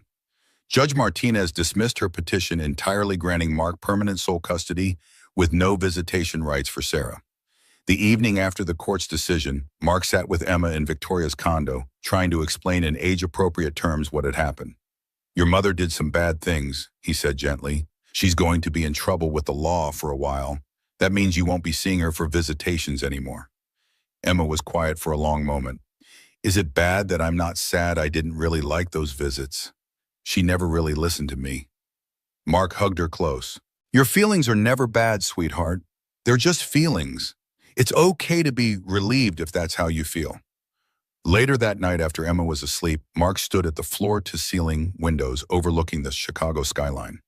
The past months had been a roller coaster of extremes, from near homelessness to a luxury condo from airport security guard to corporate executive, from nearly losing Emma to securing her future. A soft knock at the door interrupted his thoughts. It was Victoria without Marcus for once. "The night nurse is with him," she explained, entering the condo. "I wanted to talk to you alone." "About what?" Victoria took a deep breath. "About us, about this situation. Mark, these past months have been extraordinary by any standard. We've faced life-threatening situations, corporate espionage, custody battles, and a newborn. Through it all, you've shown exceptional character intelligence and loyalty." "I was just doing my job," Mark said modestly. "No, what you did went far beyond any job description." Victoria stepped closer. "The truth is, I've developed feelings for you that go well beyond professional appreciation or even friendship. But I've hesitated to act on them for numerous reasons: the complications with Sarah, the court scrutiny, the potential perception of impropriety." Mark's heart raced. "I've felt the same way, but I was afraid of jeopardizing my position, afraid of losing Emma, afraid that someone like you could never truly be interested in someone like me." Victoria's laugh was soft but genuine. "Someone like me. A workaholic with trust issues who's learning to be a mother at 38. Mark, you've seen me at my most vulnerable in childbirth, afraid for my son's safety, struggling to balance my identities as CEO and mother. You've never once treated me as Victoria Sterling, billionaire CEO. You've always seen just Victoria, the person." She took another step closer. "Now that Sarah's threat is eliminated and your custody is secure, there's nothing stopping us from exploring these feelings, if that's what you want." Mark looked into her eyes, seeing not the Ice Queen CEO the world knew, but the woman he had come to admire and care for deeply. "It's what I want. But what about Marcus and Emma and the company?" "We take it one day at a time," Victoria said simply. "We build something real and lasting based on mutual respect and shared values. The rest will follow." As their lips met in a first tentative kiss, Mark felt as though his life had come full circle. From the moment he dove into the line of fire at the airport to this quiet evening overlooking the city, every challenge and triumph had led to this moment, a new beginning for them all. 3 months after the corporate espionage scandal that had ended with Sarah's arrest and the collapse of her custody claim, life had taken on a new rhythm for Mark, Emma, Victoria, and baby Marcus. With Sarah facing federal charges and no longer a threat to their family, they had begun to settle into their new life together at the Lake Forest estate. Tonight marked another milestone in their journey. Mark stood before the full-length mirror in Victoria's penthouse, adjusting his tie with nervous fingers. The charcoal suit he wore had been custom-tailored at Victoria's insistence, though he still felt somewhat uncomfortable in such expensive clothing. He was a practical man who had spent most of his life in work uniforms or casual attire, not bespoke Italian suits. "You look very handsome, Daddy," Emma said from the doorway. She wore a pretty blue dress with her hair neatly braided, looking more grown up than her 7 years. "Thank you, sweetheart. You look beautiful too." Mark smiled at his daughter, amazed at how well she had adapted to the whirlwind changes in their lives. Tonight was Victoria's first major public appearance since the scandal, and since Marcus's birth, a charity gala benefiting children's hospitals throughout Chicago. As Sterling Industries head of security, Mark would be by her side professionally. As the man who was now openly dating her, he would also be her personal escort, making their relationship public for the first time. The media speculation had been relentless since Sarah's arrest. Tabloids ran wild with stories about the security guard and the CEO, some romantic, others scandalously inaccurate. Victoria had handled it with her usual cool efficiency, releasing a simple statement acknowledging that she and Mark were exploring a personal relationship while maintaining their professional standards. "Are you nervous about tonight?" Emma asked, watching him fidget with his cufflinks, platinum with subtle Sterling Industries logos, another gift from Victoria. "A little," Mark admitted. "I'm not used to fancy parties with important people." "Ms. Victoria says you're the most important person there because you save people's lives," Emma reported seriously. "And she says you should remember that when the fancy people talk too much." Mark laughed. "That sounds like Victoria." The sound of a baby's cry came from the nursery down the hall, followed by Victoria's soothing voice. A moment later, she appeared in the doorway with Marcus in her arms. At 5 months old, he was alert, and curious, his dark eyes so like his mother's, taking in everything around him. Victoria looked stunning in a midnight blue evening gown that somehow managed to be both elegant and practical for a new mother. She had returned to her pre-pregnancy figure through disciplined exercise and healthy eating, but Mark had noticed subtle changes in her, a new softness in her curves, a gentleness in her movements when she held Marcus. "Everything okay?" Mark asked, noting the slight tension around her eyes. "Marcus is being fussy tonight. I think he senses we're leaving." Victoria bounced the baby gently. "The night nurse is here, but I hate going out when he's like this." "We could cancel," Mark suggested, though he knew she wouldn't. This appearance was too important for Sterling Industries after the recent turmoil. Victoria shook her head. "The gala raises millions for pediatric research. Besides, the board is expecting me to show a strong front after everything that's happened." She kissed Marcus's forehead. "We'll only stay 2 hours, 3 at most." The night nurse, Mrs. Patterson, an experienced maternal nurse with impeccable references, appeared to collect Marcus. "Don't you worry, Ms. Sterling. Little man and I will be just fine. We've got bottles prepared and that classical music he likes." Victoria reluctantly handed over her son, giving him one more kiss. "Call me if anything seems off." "Anything at all." "And me," Mark added. "I've programmed a direct alert to my phone that bypasses silent mode." Mrs. Patterson smiled indulgently at the anxious parents. "Go enjoy yourselves. We've got this covered." Mrs. Chin arrived next, ready to watch Emma for the evening. The elderly woman had become like family over the past months, refusing Victoria's offers of payment and instead accepting only her genuine friendship. "You two make beautiful couple," Mrs. Chin said approvingly as Mark and Victoria prepared to leave. "Like movie stars." In the elevator down to the waiting car, Victoria reached for Mark's hand, intertwining their fingers. "Ready for this? Once we step out together at this event, there's no going back. Every business publication and society page will be talking about us tomorrow." Mark squeezed her hand. "I'm ready if you are. Are you sure the board is okay with this, with us?" Victoria's expression hardened slightly. "The board works for the shareholders, and our stock price is at an all-time high after how we handled the Collins financial scandal. They'll accept whatever I decide is best for my personal life as long as the company continues to thrive." The charity gala was held at the Art Institute of Chicago, its grand staircase illuminated with thousands of tiny lights. Photographers lined the entrance, capturing images of Chicago's elite as they arrived. When Victoria's car pulled up, the flashes intensified. "Miss Sterling, over here, Victoria, who's your date tonight? Is this the security guard who saved your life?" Victoria handled the press with practiced ease, giving them just enough to satisfy their curiosity without revealing anything truly personal. She introduced Mark simply as Mark Johnson, head of security for Sterling Industries, letting the photographers draw their own conclusions from their clasped hands and matching smiles. Inside, the museum had been transformed into an elegant venue with flowers, music, and beautifully dressed guests mingling among priceless artworks. Mark felt distinctly out of place despite his expensive suit. These people were from Victoria's world, wealthy, educated, powerful. He was a high school graduate who had worked with his hands his entire life. "Stop thinking whatever you're thinking," Victoria murmured as they accepted champagne flutes from a passing server. "You belong here as much as anyone." "I've never even been to the Art Institute before," Mark admitted quietly. The admission price was always too high when Emma was little. Victoria's eyes softened. "Then we should bring her next weekend. She would love the Impressionist gallery." They were approached by an older couple, the man silver-haired and distinguished, the woman elegant in a conservative gown. "Victoria, darling," the woman greeted her with air kisses. "You look marvelous. Motherhood clearly agrees with you." "Margaret Charles," Victoria nodded. "Allow me to introduce Mark Johnson, Sterling Industries head of security." Charles extended his hand. "Ah, the famous hero from the airport incident. Excellent work, young man. Quick thinking." Mark shook his hand firmly. "Just did what anyone would do in that situation, sir." "I doubt that very much," Charles replied with a knowing look. "Most people run from danger, not toward it." Margaret studied Mark with undisguised curiosity.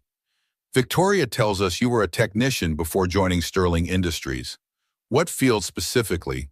"Industrial equipment maintenance, ma'am. Mostly automated manufacturing systems."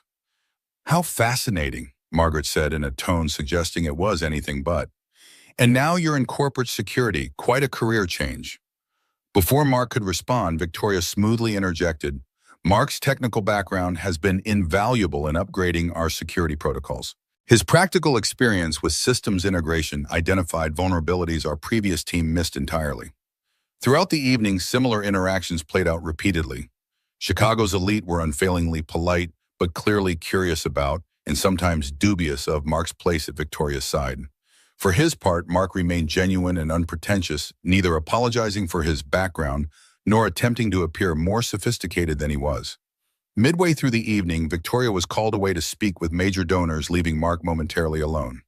He found a quiet corner near a magnificent Monet painting, taking a moment to appreciate the artwork, while observing the security setup of the venue, a professional habit he couldn't switch off. "It's water lilies," said a voice beside him. "One of Monet's most famous series." Mark turned to find Bernard Winter's wife Elaine standing beside him. She was a slender woman with carefully maintained beauty that spoke of regular cosmetic procedures. "Mrs. Winters," Mark acknowledged cautiously, "I didn't expect to see you here tonight." Elaine sipped her champagne. "The committee couldn't exactly rescind my membership just because my husband made some unfortunate choices. Old money has certain privileges in Chicago." Mark remained silent, unsure of her intentions. "You know, Mr. Johnson, many people are quite fascinated by your rapid rise," Elaine continued. "From airport security to Victoria Sterling's right-hand man in mere months. Some might call it a modern Cinderella story." "I just do my job, ma'am." "Oh, I think we both know it's more than that." Her smile didn't reach her eyes. "Victoria has always had a weakness for projects people she can mold and shape to her specifications. Bernard was one years ago before she decided he wasn't pliable enough." Mark stiffened. "I'm not a project, Mrs. Winters. And your husband betrayed Sterling Industries of his own volition. Did he, or was he set up when he became inconvenient?" Elaine's voice hardened. "Be careful, Mr. Johnson. When Victoria no longer finds you useful or interesting, you'll discover how quickly she can turn. Ask any of her 3 previous executive assistants or her former fiancé from business school." Before Mark could respond, Victoria appeared at his side, her smile pleasant, but her eyes cold as she regarded Elaine. "I see you've met Mark Elaine. I hope you're not boring him with ancient history." "Just offering some friendly advice, Victoria. One never knows when it might be needed." With that parting shot, Elaine glided away. "What was that about?" Mark asked quietly. Victoria's expression was unreadable. "Elaine blames me for Bernard's downfall. She can't accept that her husband's own greed and poor judgment landed him in prison." She paused, then added, "Don't let her get to you. Bitter people spread bitterness." The remainder of the evening passed without incident. Victoria made her planned speech about pediatric healthcare innovation, her poised delivery, and genuine passion for the cause, earning enthusiastic applause. Mark watched her from the side of the stage, admiring her ability to command attention and respect. As promised, they stayed only 3 hours before making their exit.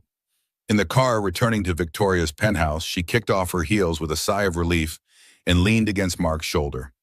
"You were wonderful tonight," she said. "Natural and genuine. The board members were impressed." Mark frowned slightly. "The board was evaluating me." "What, your potential consort?" Victoria laughed. "Nothing so medieval. But yes, they were curious about the man I've chosen to be involved with.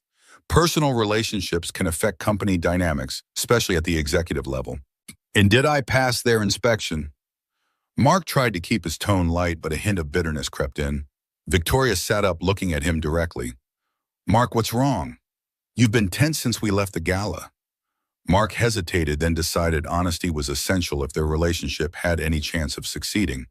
"Something Elaine Winters said bothered me. She implied I'm just another project for you, someone you're molding until you get bored." Victoria's expression darkened. "Elaine is a spiteful woman trying to hurt me through you. Nothing she said has any basis in reality. Doesn't it? You've completely transformed my life in less than a year. New job, new home, new social circle. Sometimes I wonder if you actually like who I am, or if you're just enjoying the process of reshaping me into someone who fits your world." The car pulled up to Victoria's building, but neither made a move to exit. Victoria took Mark's hand, her grip firm and insistent.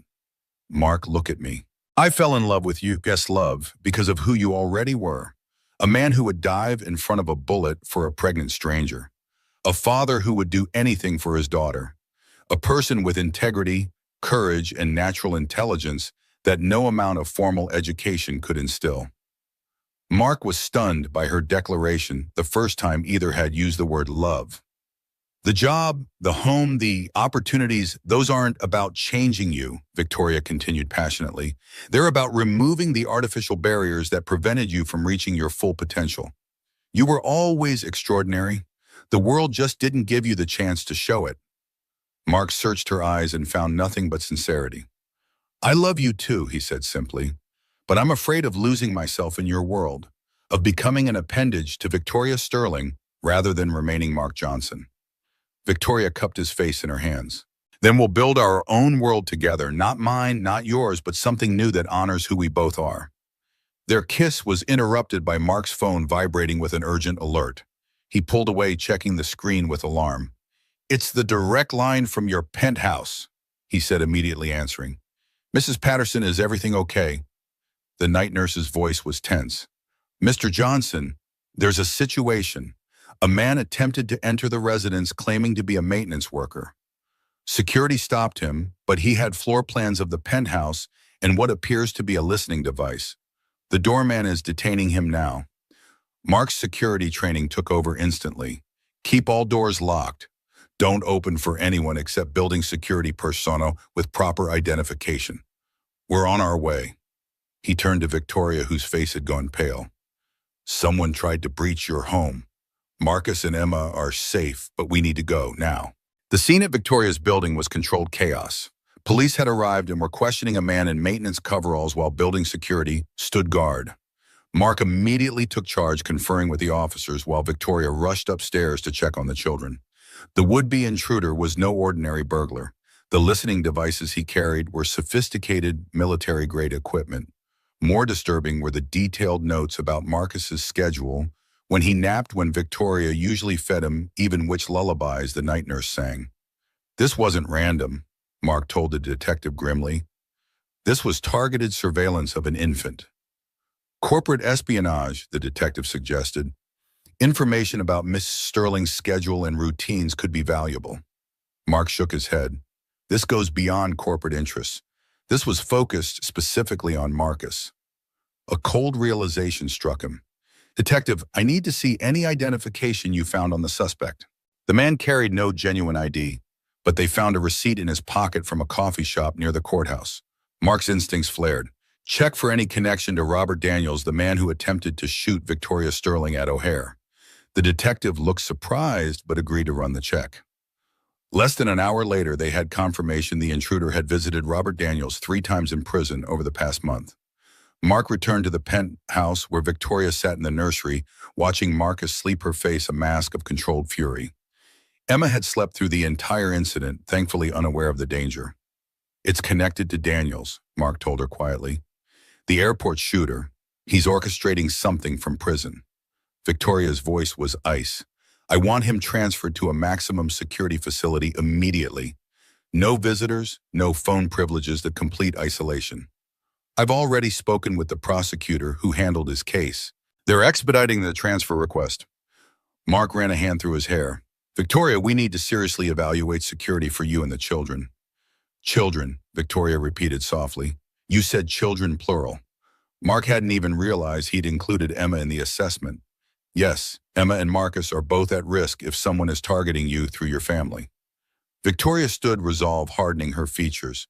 We need a comprehensive security plan, not just guards and cameras, but contingencies, safe rooms, extraction protocols.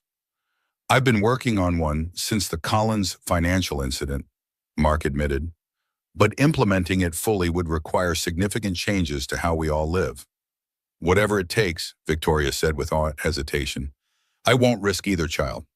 The next morning, Mark convened an emergency meeting with Sterling Industries' security team. He laid out his concerns and the evidence connecting Daniels to the attempted break-in. We need to assume this is part of a larger plot, Mark told them. Daniels has had months to nurse his grievances and build a network. The question is, what exactly is he planning? Samuel, the veteran security guard who had become Mark's right hand, spoke up. Revenge is the obvious motive. Miss Sterling closed his department. He lost everything, tried to kill her once already. But why focus on Marcus, Janet from HR asked. If revenge is the goal, why not target Miss Sterling directly? Because he knows hurting her child would cause more pain than hurting her, Mark said grimly. And because a baby has a predictable, routine fixed location and minimal security awareness. The team worked through the day, developing enhanced security protocols for Victoria Marcus, and by extension, Mark and Emma. Additional guards were assigned, transport routes were randomized, and surveillance systems were upgraded throughout Victoria's properties and Sterling Industries facilities. When Mark returned to the penthouse that evening, he found Victoria in her home office reviewing security plans with the focused intensity she usually reserved for major business decisions. We should consider relocating, she said without preamble. This building has too many access points, too many residents and staff with potential access to our floor. I've been thinking the same thing, Mark agreed. Something more isolated with controlled approach routes and natural security advantages. Victoria pulled up a property listing on her tablet. I own a lake house in Lake Forest, 10 acres private drive waterfront access. It would need security upgrades, but the isolation provides natural protection. Mark examined the listing. The lake house was actually a sprawling estate that would require significant staff to maintain. How quickly could we make it operational? 2 weeks for basic security upgrades, another 2 for comprehensive systems. Victoria hesitated, then asked, what about Emma's school? Lake Forest is a considerable commute. There are excellent schools in Lake Forest, Mark said, slowly understanding the implication. But that would mean a complete relocation, not just a temporary security measure. Victoria met his eyes directly. Mark, I don't think this threat is temporary. Robert Daniels will be in prison for years, but his hatred will only grow. Collins Financial may be under investigation, but corporate rivals are always looking for advantages. We need to think long-term about our safety, all of us together. The word hung between them, together. Not just security arrangements, but a life together, a family. I need to talk to Emma about this, Mark said finally. It's a big change, new home, new school, new routines. Of course, Victoria agreed. This affects her as much as anyone. Her opinion matters. That night, after Emma was tucked into bed in her room at the penthouse, Mark sat on the edge of her mattress trying to find the right words. Emma, sweetheart, I need to talk to you about something important. Emma looked up from her book, immediately sensing the seriousness in his tone. Is it about the bad man who tried to get in last night? Mrs. Chin told me this morning. Mark sighed, so much for keeping her insulated from the situation. Partly yes. Ms. Victoria and I are concerned about keeping everyone safe, you, me, her, and baby Marcus. Because of the bad people who don't like her company, Emma asked perceptively. That's right. We're thinking about moving to a different house somewhere with more space and better security. But it would be outside the city, which means you would need to change schools. Emma was quiet for a moment, processing this information. Would we all live together? Like a real family? That's what we're considering, yes. And would Ms. Victoria be like, my mom? Emma's voice was small but hopeful. Mark chose his words carefully. Victoria cares about you very much, Emma. And I care about her and Marcus. We're thinking about becoming a family, yes. But that would be a big step that everyone would need to be comfortable with. Emma sat up straight, suddenly animated. I would have a brother and a mom, and we'd live in a big house together. It would be a big change, Mark cautioned. New school, new friends, and Victoria and I would still be figuring out what it means to be together as a couple. But we'd be safer. The bad people couldn't find us. That's the plan. Yes. Emma considered this with the straightforward logic of a child. I think we should do it. I like Miss Victoria, and Marcus needs a big sister to look out for him. She paused, then added with complete seriousness, and you smile more when she's around Daddy. Your eyes get all crinkly at the corners. Mark hugged her tightly, marveling at her resilience and insight. When did you get so smart? Mrs. Chin says I'm an old soul. Emma replied matter-of-factly. She says some children understand more than grown-ups think. The following weeks were a whirlwind of activity. Victoria's Lake Forest estate underwent extensive security upgrades, perimeter fencing, advanced surveillance systems, bulletproof windows, and a state-of-the-art safe room hidden behind the library. Mark oversaw every detail from guard rotations to emergency extraction routes. Emma was enrolled in Lake Forest Country Day School, an exclusive private institution that Victoria assured Mark would nurture Emma's artistic talents while providing excellent academic foundations. Mark had balked initially at the tuition costs, but Victoria was insistent. Education is an investment in her future, Victoria had said firmly. Besides, the school has outstanding security protocols already in place for their high-profile students. The most challenging aspect was maintaining their professional responsibilities during the transition. Victoria continued running Sterling Industries with her characteristic efficiency, though she now conducted more meetings virtually from her secure home office. Mark divided his time between corporate security at the downtown headquarters and establishing the new residential security systems. Finally, 6 weeks after the attempted break-in, they were ready to make the move. Mark and Emma packed their belongings from the Gold Coast condo, a bittersweet process for Mark, who reflected on how briefly they had occupied this transitional space between their old life and whatever came next. "Are you nervous about the move, Daddy?" Emma asked as she carefully wrapped her art supplies. "A little," Mark admitted. "It's a big step for all of us." "Ms. Victoria's nervous too," Emma observed. She keeps rearranging Marcus's toys in the nursery and checking the security cameras on her phone. Mark smiled at his daughter's perceptiveness. "Big changes can make even grown-ups nervous, sweetheart."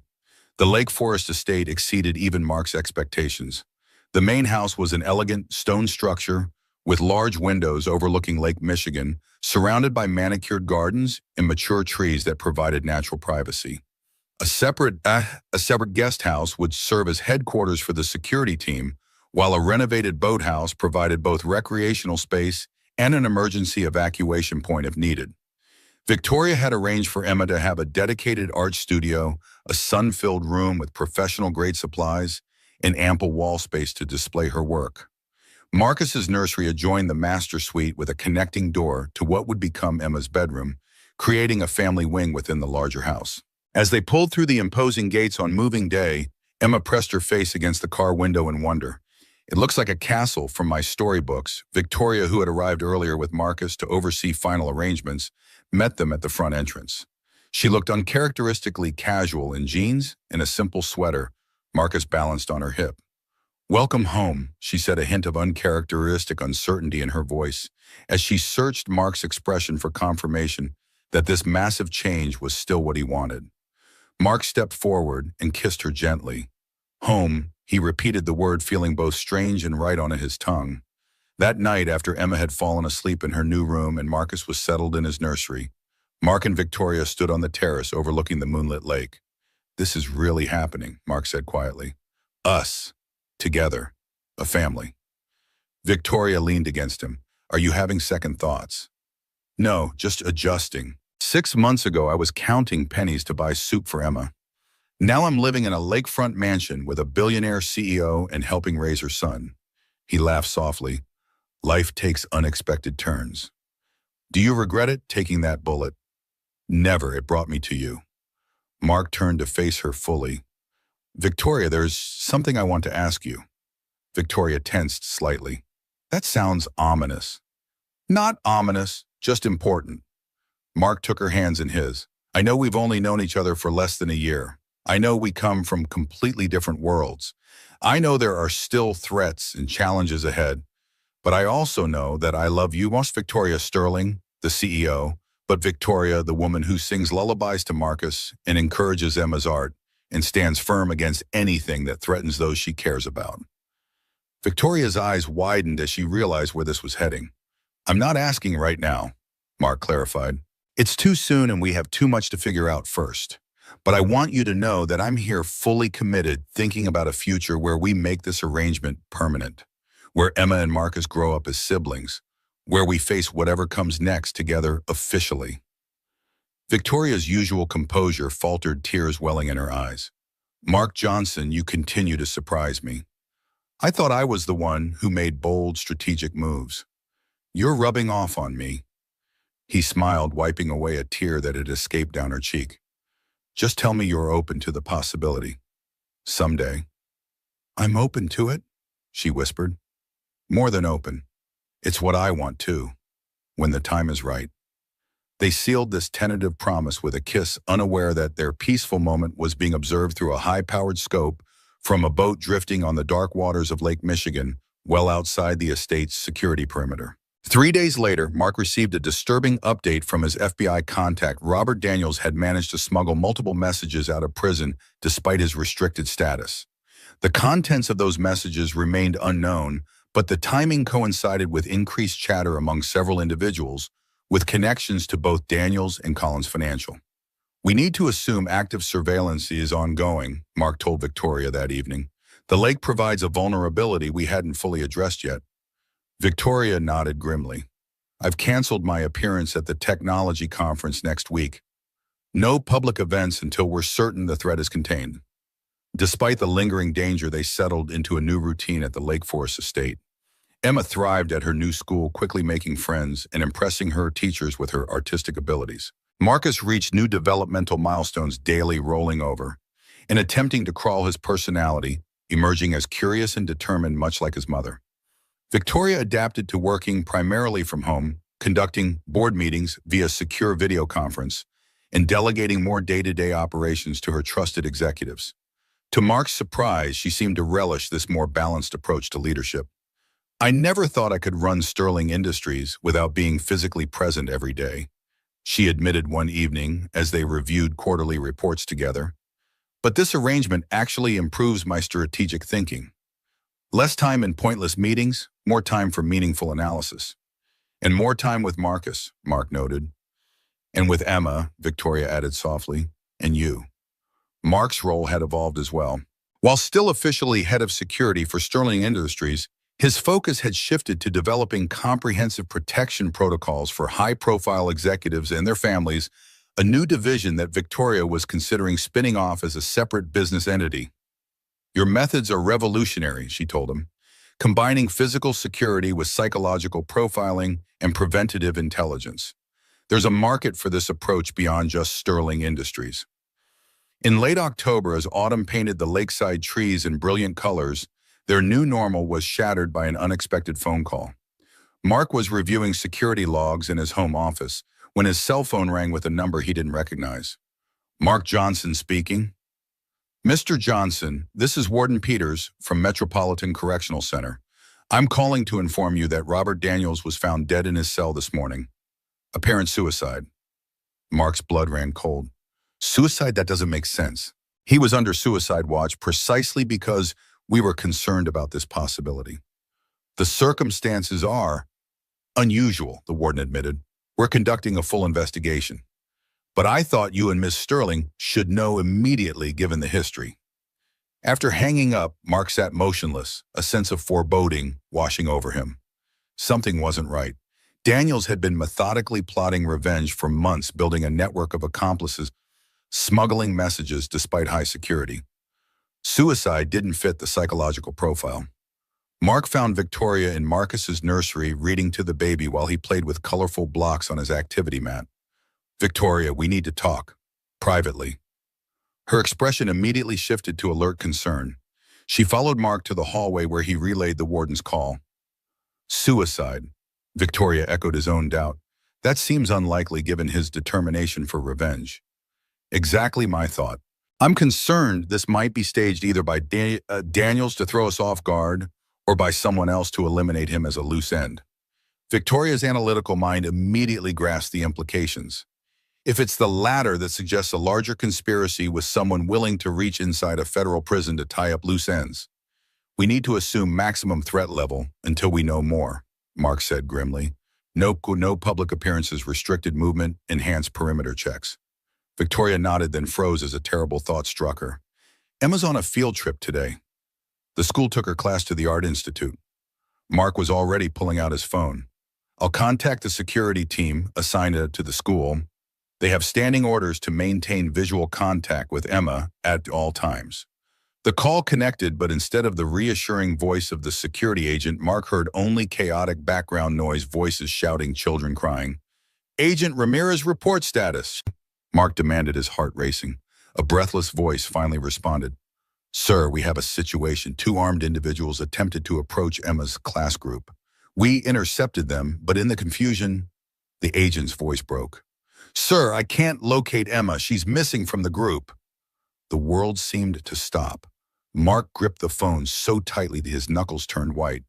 Initiate Protocol Blackbird. Now, all available agents, all access points. I'm en route. Victoria had heard enough to understand. Her face drained of color. They have Emma. Not for long, Mark said, his voice deadly, calm. Get to the safe room with Marcus. Lock down the estate. I'll bring her home. The drive into Chicago was the longest 40 minutes of Mark's life. He maintained constant communication with his security team, the school representatives and the Chicago police, who had immediately initiated a child abduction response. Security camera footage from the Art Institute showed Emma being separated from her group during the commotion, then led away by a woman who had bent down as if to help her. The woman's face was never clearly visible to the cameras, but something about her movements seemed disturbingly familiar to Mark. At the museum, chaos reigned. Police had established a perimeter and worried parents were arriving to collect their children, and museum security was reviewing footage. Mark moved through the confusion with singular focus, gathering intelligence, and coordinating search efforts. His mind ran through scenarios, probabilities, and potential destinations. Who would take Emma? Where would they go? What was the ultimate objective? His phone rang, a blocked number. Johnson? Hello, Mark. The voice hit him like a physical blow. Missing something important. Sarah, he breathed.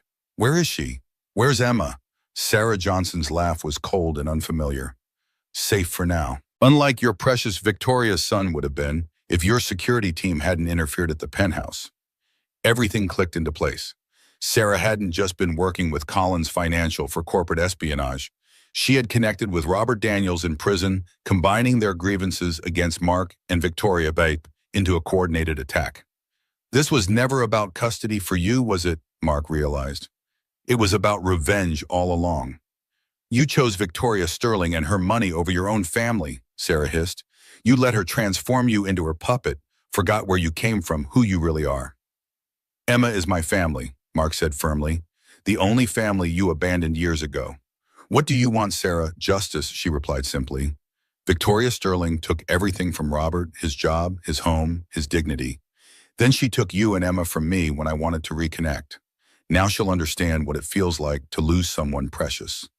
Sarah, listen to me. Emma is innocent in all this. Whatever grievance you have against me or Victoria, it has nothing to do with her. You have 1 hour, Sarah continued, as if he hadn't spoken. Come alone to Navy Pier East End. No police, no security teams. Just you. If I see anyone else, anyone at all, Emma disappears forever. The line went dead. Mark immediately contacted Victoria via their secure channel. It's Sarah. She has Emma.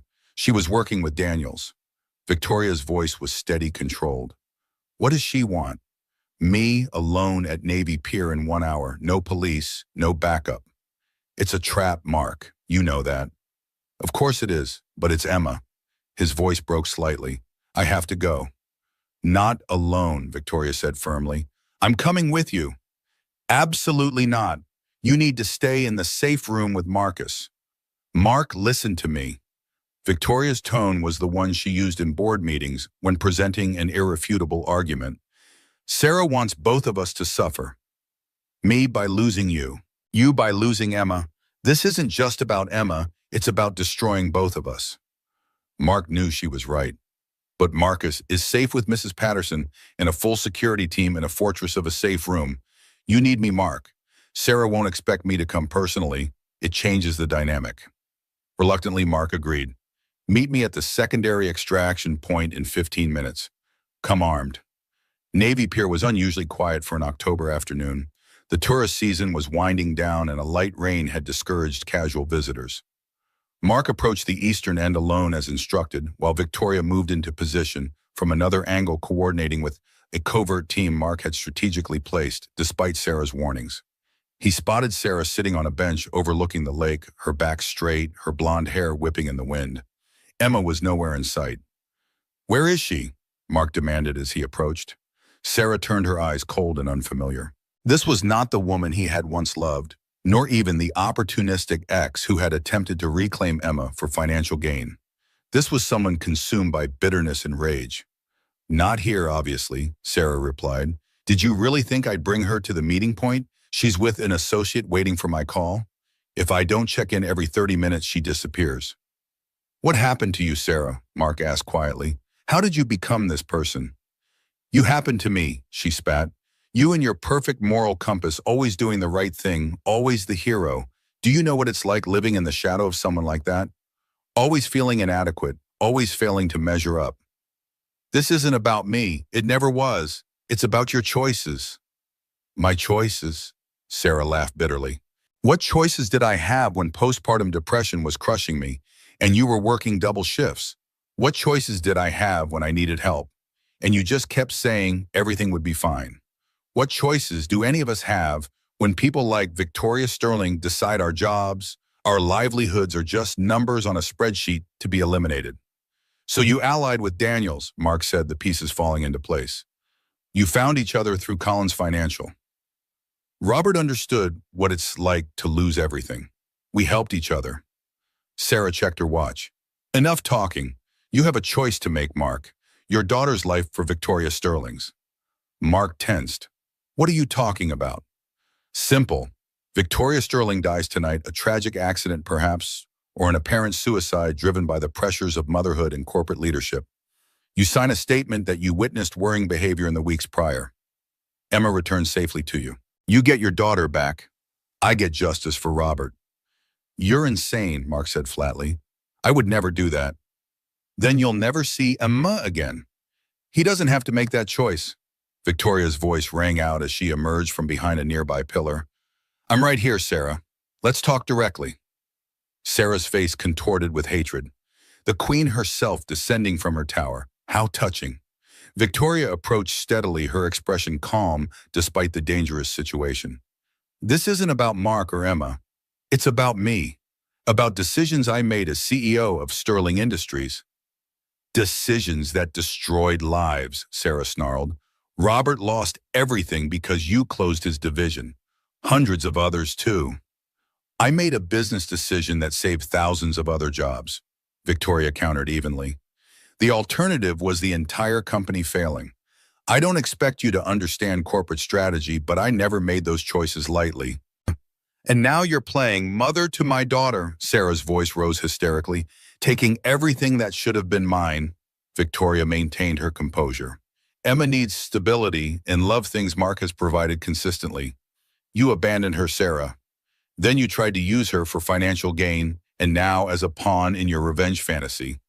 While they spoke, Mark was surreptitiously signaling his security team through a concealed communication device.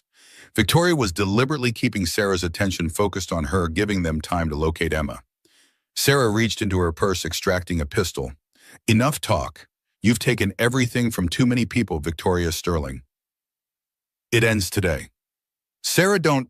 Mark moved protectively toward Victoria. Think about Emma. What will happen to her if you do this? She'll have you, Sarah said, her voice cracking. You'll tell her good things about me. That I was sick, that I got better, that I loved her. And will any of that be true? Mark asked quietly. Did you ever really get better? Do you actually love her, or is she just a possession you're fighting for? Doubt flickered in Sarah's eyes. The gun wavered slightly. At that moment, Mark's earpiece crackled to life. Sir, we've located Emma. She's secure. Repeat, package is secure. Relief washed over him, but he maintained his focus on Sarah, who was growing more unstable by the second. It's over, Sarah, he said gently. Emma is safe. The police have your accomplice in custody. Put the gun down. Sarah's face crumpled. You're lying. You're always lying. I've never lied to you, Sarah. Not once in all the years we were together. Emma is safe, but what happens next is, to you.